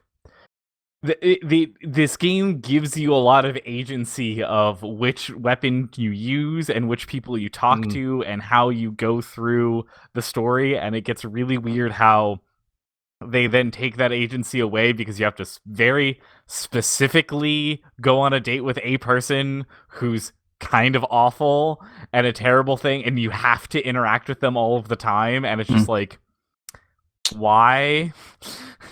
I think that's just kind of a very weird misstep on their part of like, they did so good. It's a game that's sitting there just like going, hey, if you don't want to have texts from your parents because that might trigger you, we'll turn it off. You don't get encouraging texts from your parents. And I'm like, wow, so cool. And then they turn around and just go, but you gotta talk to this asshole. You cannot avoid it. You must talk and deal with this terrible human being. And I'm just like, that seems weird. Thanks for that, I guess. Like, a strange why- lack of consistency across the board. yeah, why care so much on one end and then just force you through the other way because it's the only way they can move the plot along? And I'm just kind of like, nah. I mean, I think the thing is though, like, your mom isn't actually important in the plot. Yeah. She texts you something and you have like a fun side conversation. But if you remove the main bad guy, the plot doesn't have anywhere to go. You know what I mean? I think my counter to that, and I guess this would be kind of like, it depends how you like who you romanced or whatever. But I romanced the dagger girl Sure. that I forget the name of. Of course. Best choice. Yeah, Valeria. she was chill. And for those that did that, her ex shows up all the time. Congratulations, I now don't have to talk to this person. I can be rude to them, and they are an antagonist to me. We have officially put an antagonist into that game without me having to forcefully interact with them. Yeah, I don't know why they didn't just write 10 different antagonists I mean, Yeah. like, in the game. I agree that you can't write an antagonist for every single person. I'm just saying is that it's very easy to have an antagonist in there with, if you have to interact with them, that it like is triggered in cutscenes, and that there are ways that you can just be like, hey, you're weird, get the fuck away from me, rather than, no, you have to go seek them out. Because I completely ignored that dude the second he showed up, because I was like, I don't like him. This is no. And then I leveled up all of the dating with everything, and then I was like, I don't know what to do because I've done everything I need to do. Sure. And then I looked it up online, and they were like, no, you have to talk to that guy. You have to go over there. You have to do the date stuff with him, so that way you can like reject him and Pigeonholing. move on. Mm. And it's just like, if that was going to be the case, then just streamline it. Like, if you're going Sure. to force us, streamline it. Don't make it a weird choice, because now I don't want to make that choice. Right. So, do you really want to put this at the bottom? 24. Yeah. Wow, you don't even want to wait to see if other games are going to go below it? We can just put it at the bottom now. I honest, like I said, I only had this on my list because it was one of the last games that I actually played that came out in the year. Kind of makes me sad, Owen. It's at 24 already. Like, I feel like you're defining where your game belongs on this list. It's already. gonna go down anyway, dude. Like, it doesn't matter. Just but we want to see it continue to fall. Like, just knowing it's there. 17, and we'll slowly watch it drop. I want to let you slowly bleed out. I want to exactly. take you out exactly. quickly. All right, and see now my list. I'm like, wait, we're not on game 17. We're on game 18. Oh my god, it's all messed up. Oh, it's Owen again. Owen again. Fucking is this love number 23. Okay, look, now I have to make sure I put this caveat in for anyone before they object. I am talking about the Switch version of this game that came out this year. Because Haven itself came out in December of last year, like the last week. Hold on. That breaks the rules. I am talking about the Switch-specific version of this game. Because that came out in January of this year. Should have been a text conversation. Tisk. It should have been. This should have been brought up. What? This game is awesome. Owen, this breaks the rules, Owen. I don't even know what to say. I can't. I'm just saying is that I bought and played the Switch version of this game. I played it all on Steam as well, but I also bought and played the the Switch version to qualify for this list. Because that game did come out this year. Except it didn't. PUBG became free this year, so I want to put that on this list. Yeah. All right, listen. I'm willing to give you this one time, Owen. But if we do a podcast again, a game of the year, look at my eyes right now, Owen. Owen? Yes. If we do a game of the year podcast again, you bring a game that wasn't released in the year we do a game of the year podcast. It was. No, it wasn't. It was ported this year. It was ported. Ported. Yes. We do specifically say you can't do re-releases, which this would be like a Skyrim re-release. should be on this list. Yeah, honestly, right? Skyrim should be on it every Skyrim year. should be on it every year. I'll give you this one time, Owen. Once, only once. You can disqualify it, and we can have 23 games. I'm fine with that. No, I don't. It's We okay. already have it's okay. the graphics made. Yeah, I'm already done. Look at this. I'm prepped. Look, this game is fantastic. It has a very fun storyline. The soundtrack is a goddamn bomb, and it's fun to listen to even when you're not playing the game. The game has a very fun gameplay mechanic of searching around and basically surfing through what is called flow, and so you have to follow the line and take out the rust that's on the ground there. I thought that was a very fun gameplay mechanic. There's also some combat honestly wasn't that great. It's kind of this weird Pokemon timing. It's not good. I will not say the combat is good in this. The one thing I will say is that it is more fun when you play it with somebody else, because when you have to do the combo moves and both of you have to be hitting the same thing, you have to communicate with the person of just being like, hey, both of us have to do this move, or oh hey, I need you to do this move so I can do this move that I'm charging up right now. And so that brings a level of cooperation into that, which is kind of the point that you're playing these two lovers that have been stranded in this world. And so when you play it with your significant other or with a friend and you're kind of role-playing into that, it brings that kind of cooperation, and also being an attack, there's some friction, because you do feel that sometimes when you don't mesh it right. But other than that, like I said, it's extremely fun, very pretty, very good sounding. I honestly loved the hell out of this game, and that's why I did everything that I did, because I after playing it, I was like, shit, this should have been on my list last year. I better go get it on the Switch so I can put it on this year. You cheater. All right, so Owen, what asterisk position would you like for this game to fall on the list this year? I mean, I understand that I've broken the rules, and I didn't realize the port rule was there, and so this does break that. My bad. We can do this asterisk 24. I'm okay with that. But you want it to be behind Boyfriend Dungeon? I mean, I think that this game should be fucking number 2, but it's never gonna be up there. So just asterisk it, put it on 24, and let's move on with our 3-hour goddamn podcast. I can say a tiny bit about this game because I played the demo. You played the demo. The flow surfing stuff was kind of fun, flying around the world and stuff.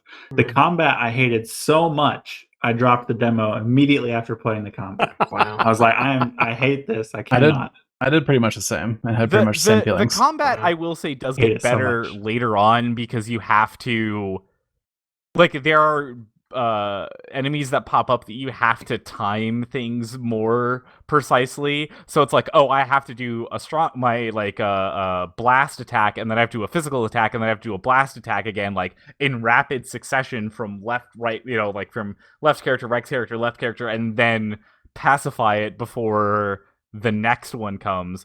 The downside is that because you can't technically choose which one you're hitting, and I hate that, that sometimes you do a charge attack, and you're like, all right, I'm going to do a charge blast on these people, and you do a charge blast on the one thing that, like, the charge blast does no damage on, and you're like, fuck, why did I then sit there and charge this for 5 seconds? Like, this was not good. All right, I put it asterisk at the end, Owen. My bad for messing up the list. I do apologize. I thought would be... It's making the list. I'm just saying that. I thought that it would be fine because there was a version of it that came out this year, but that is my bad. One time. If it's released in English, the first time. The first release in English is when we go by. Okay. Or was it 1.0s? 1.0. Or 1.0 is what we go off of for early access stuff. All right, game number 19. Here we go. Let's see what it's going to be. It's going to be Rogue Heroes: Ruins of Tassos. Sure. I put this on my list. This game is basically 4-player Zelda. Pretty much to a T. It's got a little bit of like town building stuff, but it's mostly like exploring, running the dungeons. The dungeons have a little bit of like random generatization, so that you're supposed to like generatization. Generatization. Dude, I want to learn how to do that. Generatization. That's so cool. Random generation, so that like you're not meant to like beat them on the first attempt, and then you get stronger over time, and you go back, your characters level up. But it's like got character classes in a Zelda game, so you got like bomber, archer, knight, that sort of thing. Which, I'm going to take a wild guess here and say that you played this game with Sam and he loves it. Yes. That's what I figured. All right. Yeah. You said Zelda-like. You basically need to say nothing else. It could be a pile of garbage. And if you're like, oh, it looks like Zelda, plays like Zelda. You run dungeons, you fight bosses, you get stronger over time. It's just solid. Yeah, it was a blast to play in co-op. Where's it fall on this list, though? My question is it better than Death's Door? Because genre-wise, they're like the same, right? Like obviously one is co-op and one is not. I did not play this game. Not better than it's not better than Death's Door. It is a really good co-op Zelda-like experience. That is for sure. But it is not better than Death's Door. Mechanically, it's way more classic Zelda. Like you got your little sword swipe that goes, you know, and you gotta go right next to the person. You gotta like bomb cracks in walls and stuff like that. Is there much like story, plot, character kind of stuff in this, or is it really more of like a pure gameplay kind of experience? It tries. I don't really know what the plot is, to be honest. Okay. There's not much in the way of story. There's like some characters, like really. God, like there's 4 gods or something, and they try to tell you to go on a quest or whatever. You gotta save did you just say there's not much to it. Did you just say there's not much in the way of plot or characters or story? Yeah. I mean, those were the things I asked about, to be fair. Right. So, like, it's mostly gameplay. It's mostly just- gameplay. There's a overworld you explore. It's a lot of fun to explore and find nooks and crannies and secrets and stuff. Find secrets, yeah. And then You there's get new dungeons powers to when you combat through. like beat dungeons. Well, I will say they Mhm. have a really good system where like if you don't have the bomb upgrade but you need it for something, you can usually find like a glass bomb, and a glass bomb means like you get to use this power during this dungeon run, and then as soon as you leave that dungeon, it gets broken because it's glass and it gets taken away from you again. It's neat. But when you finally unlock bombs for real, you just carry them in every dungeon. You Yeah. don't need the glass upgrades or anything. Yeah. It's a good addition. Where's this going to fall on the list? I'd put it at that At that spot? At that particular spot? 13. I was actually going to say 13. Hey, Owen, look, you still get to see your games move down on the list. I don't know why. I They don't know if decided Owen wants start to at the fight bottom about to it. begin with. I don't know I if mean, they're- like, I've got a bad game, a disqualified Well- game, and then 2 games that just no one fucking played. So Well, for what it's worth, Hey. you did have Back for Blood on your list, and it's number 1. So it's not to say that Mm-mm. like you wouldn't have picked that game. It is at the top.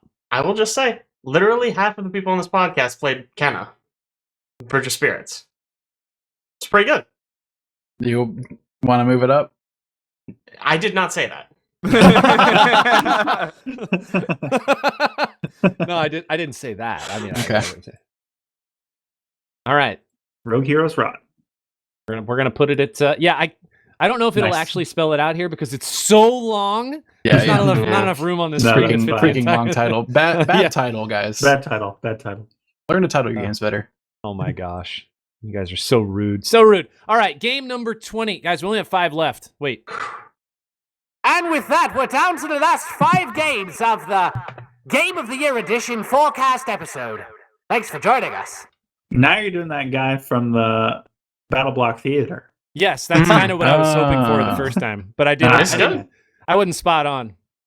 All right, Psychonauts 2. Psychonauts 2. Let's fucking go, dude.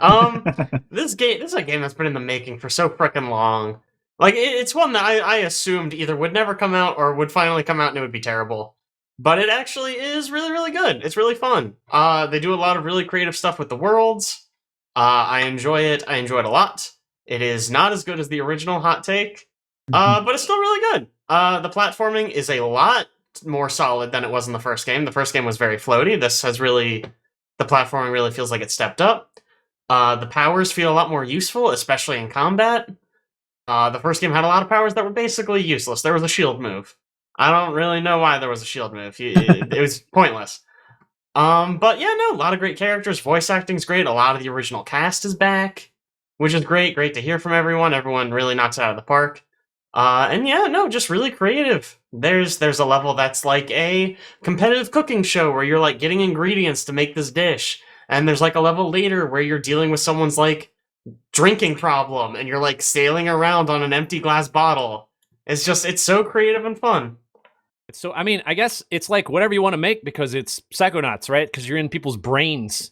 And so why not just make the level like whatever you want? Dream something up. Make it wild. Make it unique. I think they did a lot better with the Dream Worlds in the first game, like you said. That's incredible. Second I mean, one's still pretty good. I think that's just like... I mean, don't you think part of that just falls into the fact that, like, anytime somebody makes a sequel, other than Sister Act 2, that it's really difficult to, like, live up to the expectations of what the first thing was? Portal 2. Okay. Titanfall 2. Okay, happens fine. sometimes. Ooh, good example. Forget It does what I happen said, sometimes, guys. But Forget it's it. freaking hard, dude. Mass Effect 2. Anyways, it's hard. It's really hard. Talking about Where's- sequels being better than the first. Yeah. Yeah. Mhm. Gears of War 2. I'm nodding. Halo 2. I've never played any of the Gears of the Wars except for the one I played Halo with you. 2. Gears Halo 1 was 2? good, don't get me wrong, but like 2 like opened up the world a little bit. And, Mass like, Effect 2. you know. Yeah, We Jake said, said that we said one. Mass Effect. Hmm. Where's this go? Yeah, where does it go? I feel Where like does it's it got to go? Put it go at 1, Jake? fairly high for Jake. I mean, okay. Well, I think it's better than Back for Blood, but well, I mean, yeah, okay. I'm just like I would put it at 1. Maybe of where we could agree. Who else has played this even? I have beaten it. Did you I like think it's it? just me. Yeah, it was a lot of fun. Okay, there's two of us. Is it? It- Is it? What I will Okay, you say say is it's did better not than make my list, my top 5 list. you say the first game is better, and I've played through what is considered the best part of that. So I have like an The idea. gameplay in the second game is better. Okay. The design of the game in general was better in the first game. I prefer the writing and characters of the first game. Gotcha. The second game, the overarching story for me in the second game falls flat. Some people have really connected with them. I think it's kind of silly, and not in like a fun, silly way, in like essentially just like someone shows up and is like, "Hey, can you do this obviously bad idea?" And the main character's like, "Yeah, let's fucking do it. I guess we gotta have a video game somehow." And so you just like do a bunch of shit that's like, this is a bad idea. It's gonna end badly. But that's not really important. That's like whatever. I feel like our two water lines at the moment are: is it better than Deathloop, and is it better than Death's Door at the moment? And then you kind of rank it from there. I was For about to me- say somewhere between like That's 8 not and 11. fair, Jake. Yeah. I mean, so Death's Door was not on my list. This one was. It's what is it maybe for you? 7? Bowser's Fury and Village? Where is the Village Forgotten also City? technically was not on my list. Mm. Yeah, I had some problems with Village. But I think 7. I don't know if that's fair. I don't know what Caleb thinks about that one. I think 7 feels right to me. Yeah. Better than Death's Door. That's hard. Maybe Big not. oof. 7 or 8. I'm happy with 7 or 8. 7 or 8. I mean, I could go down to 8. I'm not too bothered by it. I'd Oh, probably and do you put have it below anything to Death's say Door. about another game going above your games? No. Sorry. Don't be a jerk. It's funny. It's like at this point, it's like so ridiculous. I just Feels wish like It happens every year. Feels like It's 8. fine. It's what it is. Also, my new favorite part about this podcast so far is like you started sitting in the middle of your seat, and slowly you've been like slowly creeping to the bottom corner, like leaning back in your chair. I'm just like he's disappearing. All right, where are we putting this thing? Did we say 7? 8? 8? I think we said 8. Let's go with 8. 8. What's the name of this game again? Oh yeah, Psychonauts. Psychonauts 2. It's Not to on be the confused with the screen. first. Yes. Sorry. I'm looking at like multiple things here. I apologize. All right, game number 20. 20. Oh, Wildermyth. Wildermyth. This is a me. So. Yep. Well, I was gonna put a caveat of I don't know how high this will actually make it. I put it on here because I think it does something really interesting that I don't think any game has done before, which is it feels like a homebrew D&D game. And it feels like you have a really good DM running it. Yeah. So the gameplay is turn-based tactics, essentially. Which is a weird game for you to pick at the bat. So I mean, Shut like up. it's But you also explore this overworld where a bunch of different story bits happen. And a lot of it is scripted for a specific campaign. And a lot of it is not, and is just kind of random events that can pop up that can drastically alter your character's progression, some of your character's progressions. For instance, one of my guys once found a crystal, and she picked it up, and it flew into her eye and stayed there forever. And then it started slowly taking her over. So she got some like cool eye powers at the beginning, and then later she grew like a crystal wing that she could fly around with. But it also had some like downsides to it. I don't remember them exactly, but it's just those little things feel like a really good DM in a homebrew campaign. You know, putting twists on things. Also in combat, playing a mage is a blast because it uses this, I forget what they call it, infusion, where you don't have any abilities on your own, but you can infuse items in the environment, like a rock pillar or a fence or a pot, and each of those has different abilities associated with it that you can use. So the rock pillar can like shoot a discus that bounces around and hits multiple enemies, or a corpse can fire bone skewers and hit multiple people in a line, stuff like that. And that system was really fun to play with. Where do you think this falls? Also, there's a cat. I'm gonna kill cat. Oh, he's so cute. I will say I also played this game and actually like it a whole lot. I've been playing a lot of it lately. It's really, really fun. It's got kind of a storybook aesthetic that I know some people don't love, but I kind of appreciate it. And it does a really good job making it feel your characters feel really unique. It's also a game that you can have co-op. It's turn-based, so it's just like, okay, I'll take this character, you take that character. I haven't messed around with that, but I think that would be a really fun way to go. Yeah. As far as where it goes, my heart says 13 or 14, maybe. I don't know, Caleb. It sounds like that might even be too high for you. Yeah. 21. I'm trying to decide, Well, I'm trying to decide if it would be Rogue Heroes, but I don't know. We could put it down at like 18. Yeah, I haven't played any of those games down there.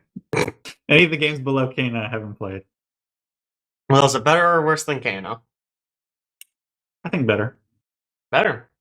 Yeah. Okay. But I think probably 15 then, because I can't decide if it's better than Rogue Heroes. That works.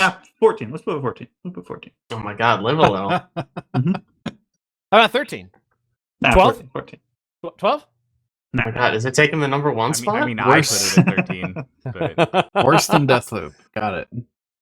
I mean, it's man. It's in the worse than Deathloop section of the list. Is that what our list has come down to? I mean, it basically has come down to exactly. I mean, a that. little bit, yeah. Which bit. is sad, but also it you know what? That's kind of one of the reasons why I wanted to put Deathloop in here, because it deserves to be slapped down a little bit because there's some Sure. garbage in it. Yeah. All right. Let's go on to the 22nd game on the list here, which is going to be Gunfire Reborn. Chad, you're finally back up.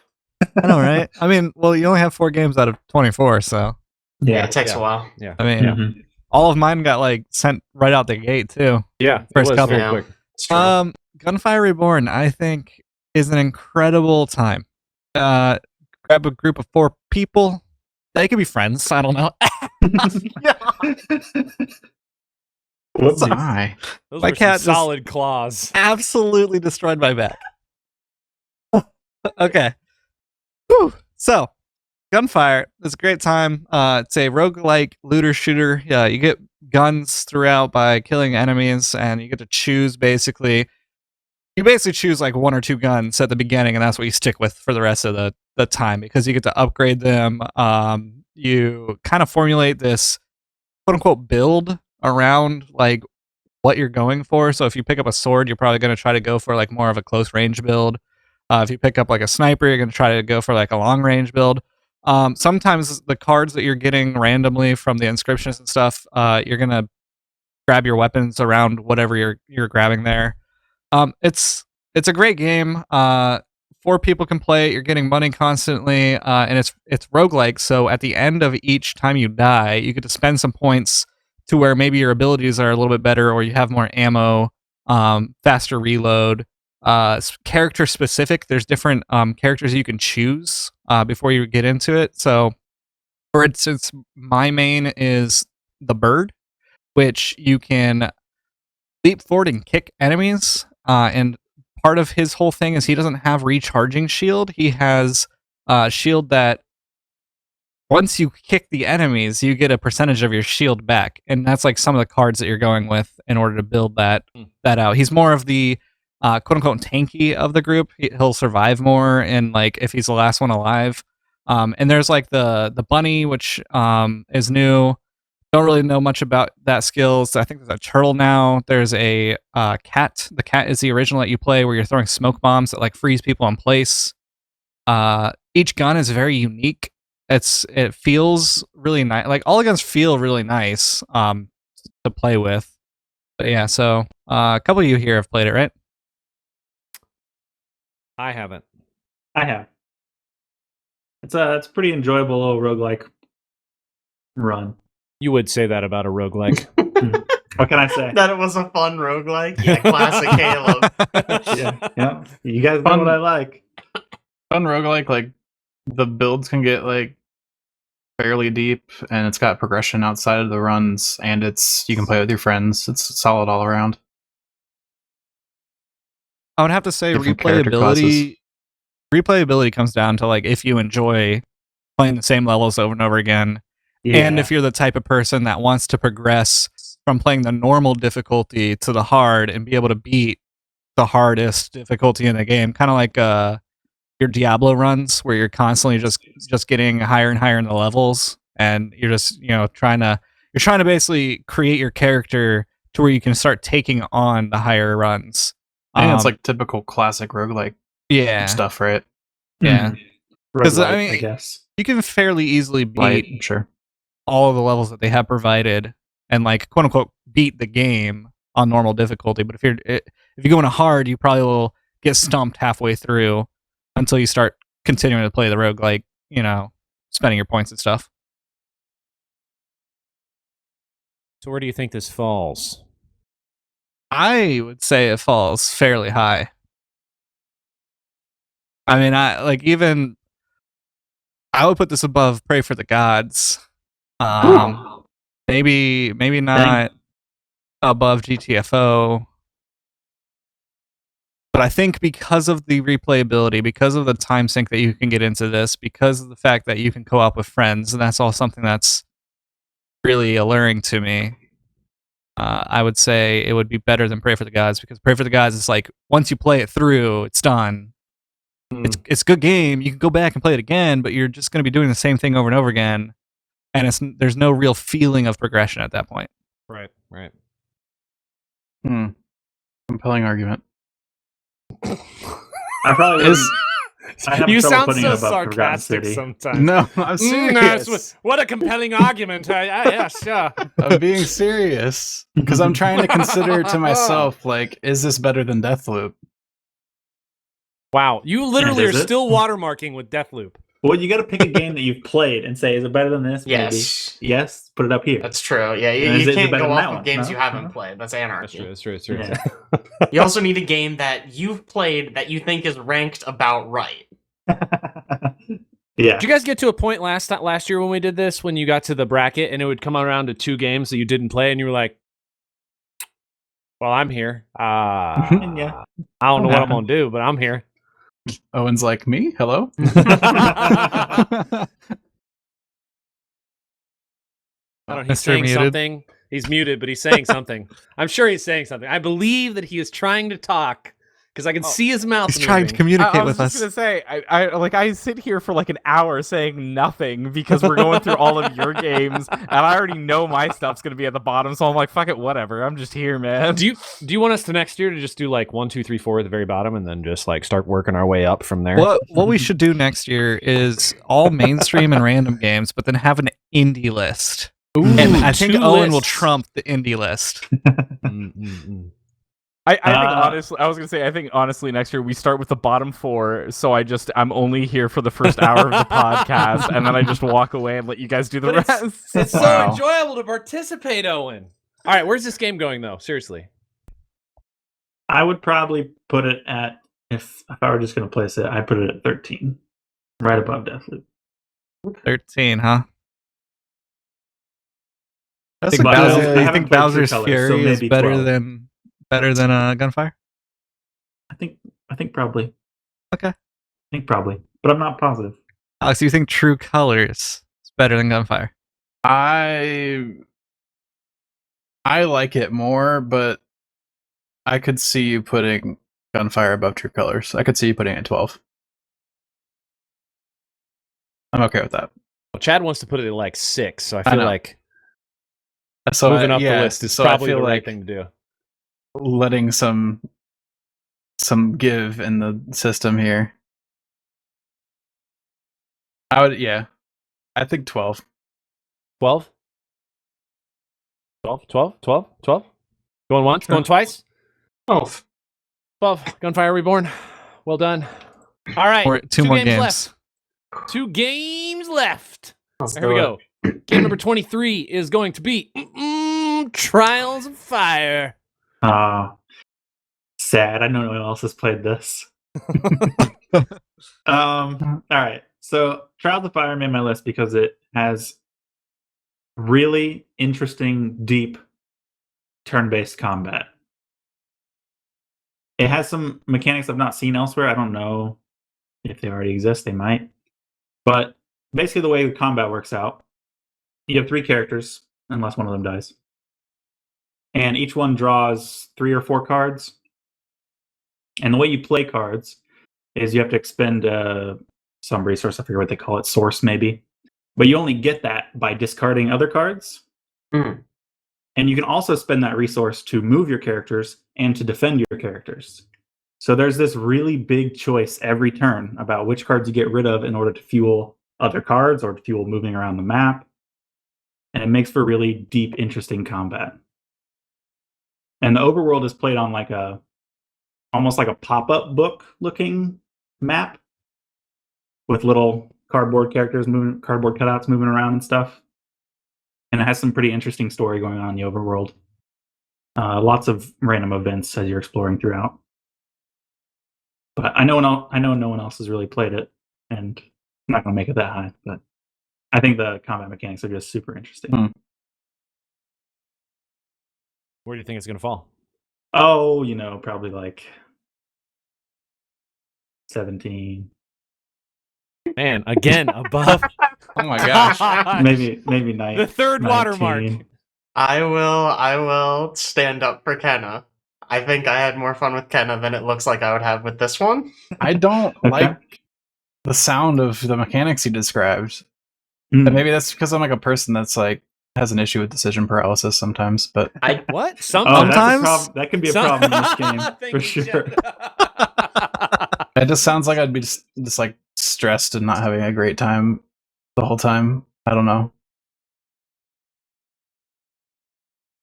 I'm happy with going lower. Where do you want it, Alex? Do you want it below Boomerang X? I mean, I don't.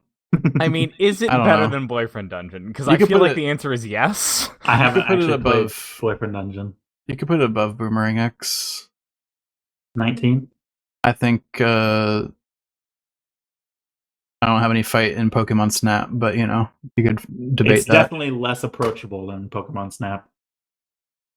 Heck yeah. All right, 19 it is. Yeah, let's We go got with one 19. game left. We got one 19. more. I think it might And be a big one. I hope it's a big one. It is a big one. Oh, it's a big one, boys. I was gonna say, I think I know what it is. I should know what it is. What is Or it? I should know what it Where's is. this game at? One Where's of the this two. game- Where? What's the name of the game we just talked about? Trials, Trials of of Fire. Fire. Why can't I find it? Emacs there is it is. failing you. Because you randomized all the.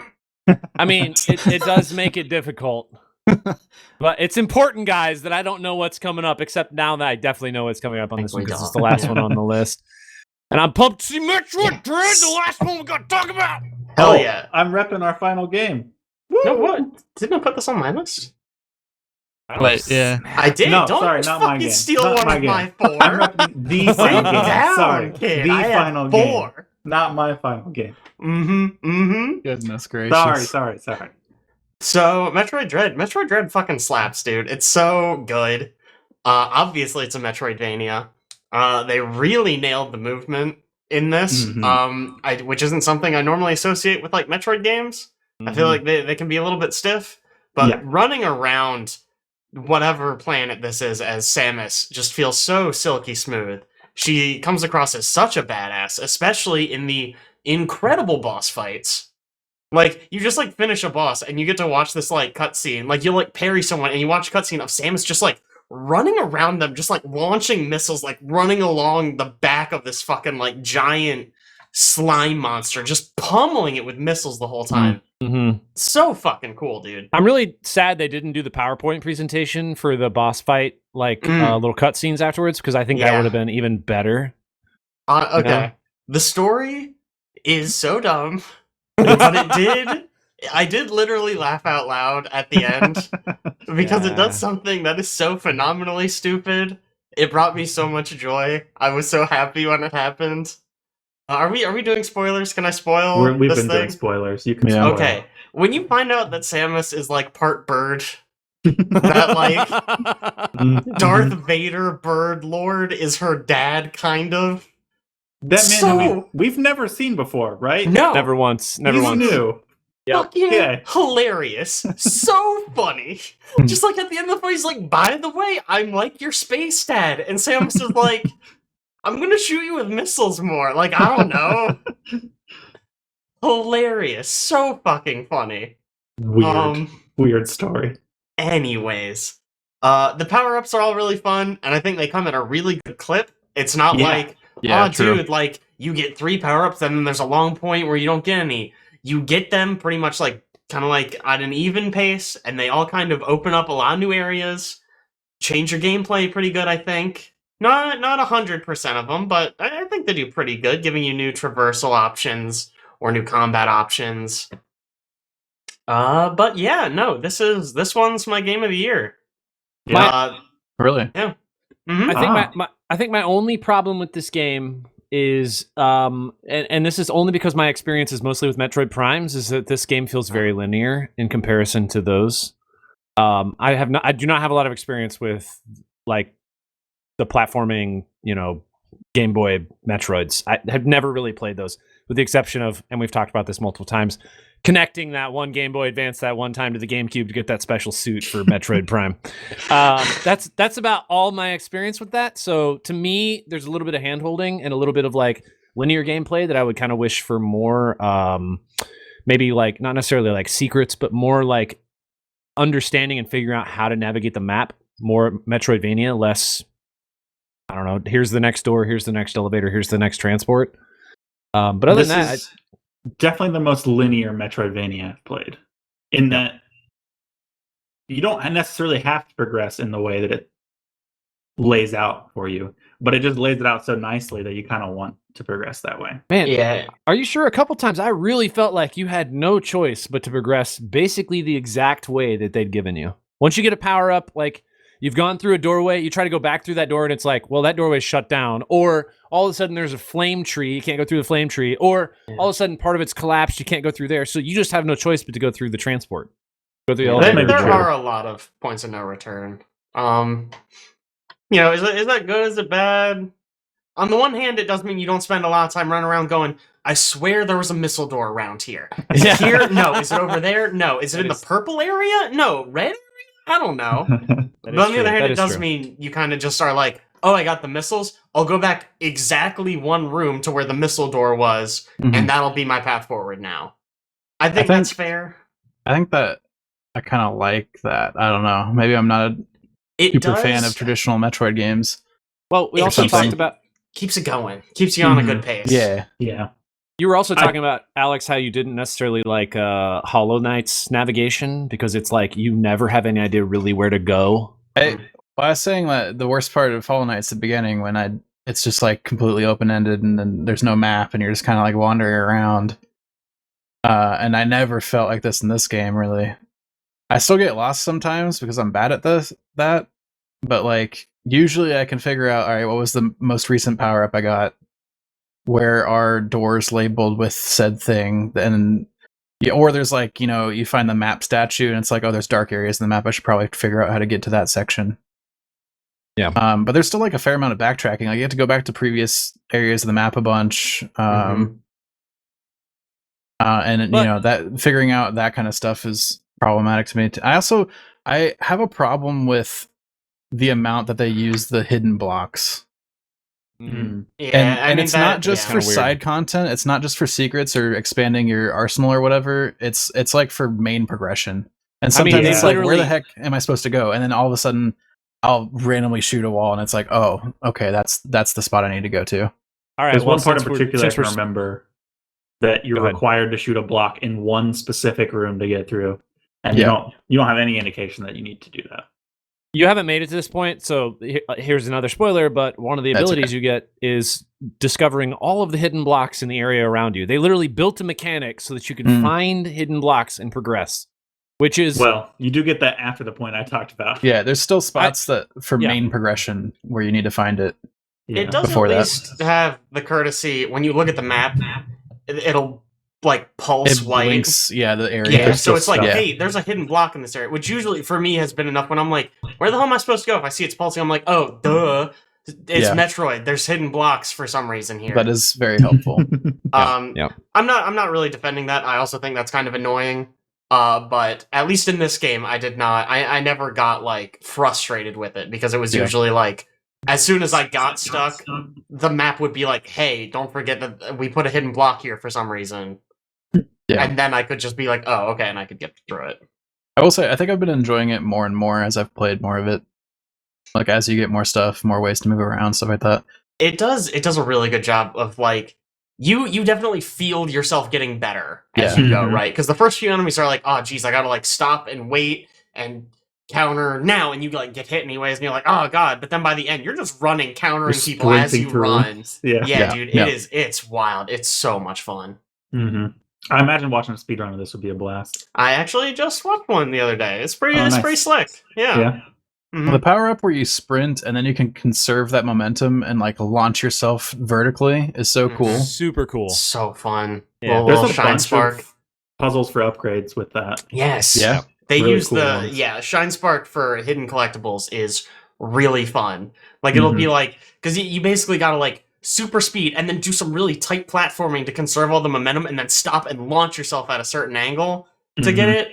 I didn't do a whole lot of secret hunting, but I did a little bit, and I did a few of those, and I was like, this is some cool shit. Like, this is great.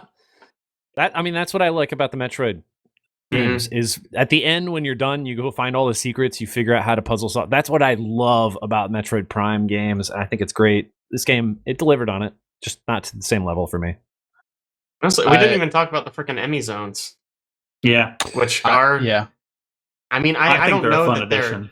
Yeah, they're not my favorite parts, but they certainly have a different feel. Yeah. It adds a lot of stress to areas that otherwise you're just kind of mindlessly running through. It's an area where it's like, oh shit, like this is actually super dangerous. Like I need to be really precise with where I'm going and make sure I know what I'm doing, because I will get murdered. I Once started you've beaten out one, exploring the area. Yeah, that's cool. That is a cool mechanic. I started out thinking they were a cool idea and a neat addition to the game, and the more I play, the more I'm annoyed by them. Yeah, that's good, fair. though. They're adaptive. They're always different. They're dynamic. It changes with your abilities. I think it's a blast. I think it's a good choice. It's just like in terms of like how pacing works for the entire rest of the game. You're moving at a pretty good clip, but then I'll hit like an Emmy zone and like get caught or something, and it's just like, I'm pretty much dead. You gotta stop trying your hiding strategy, man. Just sprint around, get ball form, roll around, jump, use the grapple hook. If they catch you, just counter them. Yeah, Exactly. It's not hard. The game even Also, shows you how easy it is. There you go. We haven't even talked about the best mechanic of this game, I think, is parrying. I think adding that, honestly, completely changed the way this game feels. It's super cool mechanic. Parrying's good.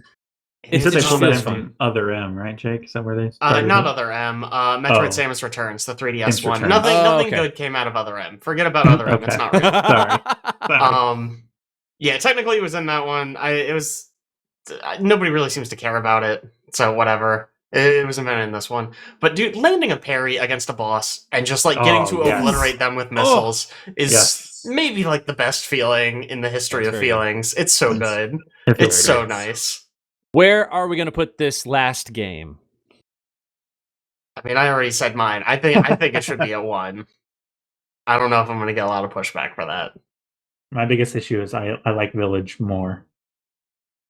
Back 4 Blood's going to be our game of the year. Yeah, honestly, I'm not upset about Back 4 Blood being the game of the year. It is unilaterally a game that we all love and enjoy and have fun playing, and it sucks that it is there, but at the same time, like, it represents our collective decision making.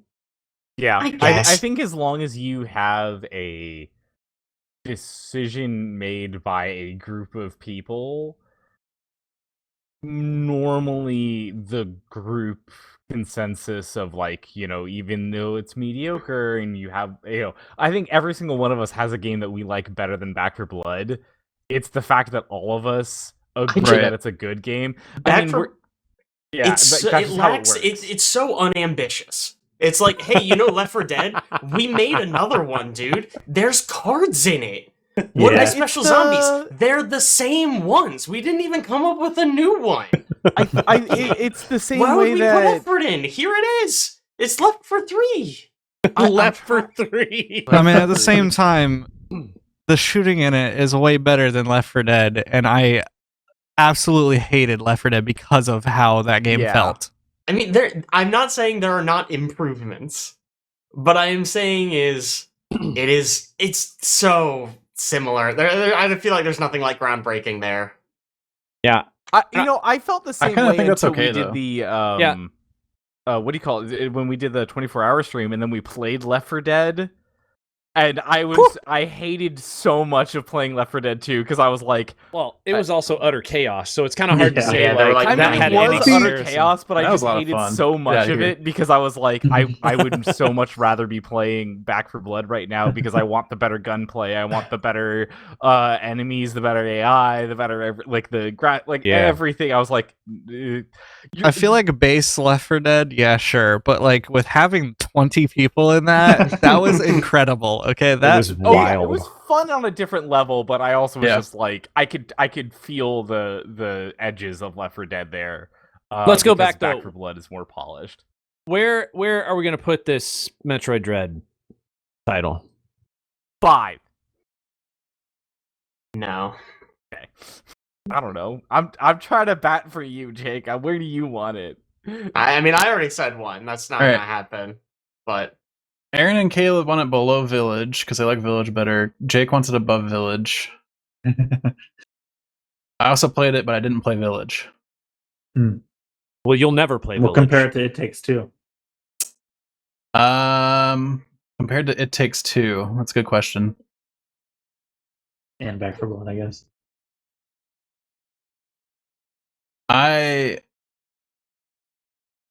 Take Two is such a solid experience. I'd probably still put it above It Takes Two. I think that's where I'm landing. Is like 3. we can put it at 3. I do think it's that solid of a game, even with the caveats that I have about the linear aspect and how much I love the Prime games. I still think it delivers, even with the ridiculous storyline at the end. I still think it delivers. I need to emphasize, Samus is part bird. she's 50% Metroid, 50% some ancient race of Metroid hunters, and also somehow part bird. That's still in there. I don't know how, but it's in there, and it's crazy. that just leaves the open door for her being part whatever next. I I mean, also like why how her not, suit dude? changes when she gets upgrades. That's cool. Yeah. Nice visual update. Yeah, no, that is very cool. Oh, just wait, Alex. Her suit really changes at some point. Yeah, to she be gets fair, I've only she gets got to fucking the wings when you find out grappling she's hook. part bird. Wings and a beak. I only managed to make it to grappling hook before we had to record. So I also want to say the game's way better on the emulator. I played like 2 hours on Switch, and then I played it again on the emulator, and it is so good. It's like the frame rate scales. Like I'm playing it at 165 frames a second. What? Wow. Yeah, and in 5K, like I just up-resed it as far as it'll go, and it just That sounds runs no awesome. problem. Caleb, you're muted. I need to try this. And I get to I use still like my am. good controller, like my Xbox Elite, instead of like the dumb Switch controls. I told you guys it's good on the emulator. Real Yeah. good. Where are we putting it? I still purchased it. I think 3 was 3 where we landed on 3, it. I think. I think 3. I think I'm okay with 3. All right, when we put this up, we also need to put people's top 5s so that people can, I do that every year. cross-reference. Don't worry. I do But you're that not just every going year. to put our nominees. Yeah, not our because that nominees. doesn't represent Yeah. Oh, I see what you're our saying. desires. All right, your top 5s. Yeah, okay, I got you. I won't even put nominations. I'll just put what your top 5s were. Yeah. Well, whatever. It doesn't matter. We'll give you our top 5s. Don't worry. Yeah. That's our list. Is anything look like it needs changed other than maybe Jake thinking Back 4 Blood should drop down the list? Yeah, I don't think Back 4 Blood should be 1, but it's fine. I won't cause a scene. So in this order, we have Back 4 Blood, Village, Metroid Dread, It Takes Two, Guardians, GTFO, Inscription, Death's Door, Psychonauts 2, The Forgotten City, Pray for the Gods, Bowser's Fury, Gunfire Reborn, Life is Strange, True Colors, Deathloop, Wildermyth, Rogue Heroes Rot, whatever the name of it is again. Ruins of Tassos. Ruins What of a good name. Tassos. Kena Bridge of Spirits, New Pokemon Snap, Trials of Fire, Boomerang X, Hell Let Loose, Boyfriend Dungeon, and our asterisk game for the year, Haven! Don't say for Oh, the wait. year, because that suggests that we're going to do it every year, and we're not doing We're that not every year. doing this again. This is my bad. I own my own mistake here. I thought it was gonna be okay because it came out on that console. That's on me. I should have Alright. texted you guys. I'd also like to say we didn't get to PS5 games because none of us got PS5s. Yeah. That's actually true, because I really wanted to play... Returnal. I really want to play yes. Returnal. Returnal looks so sounds cool. awesome. Freaking Ratchet and Clank, dude. Ratchet That and game Clank, looks so yeah. cool. Yeah. If I didn't have to pay $800 for a freaking PS5, Yeah. I'd be so Exactly. hyped. So Right? true. Maybe they should, put those games on a PC. Maybe. Oh, Man. yeah, port them, dude. Yep. I don't know what we're gonna do next year because freaking God of War Ragnarok and Horizon 1 Dawn.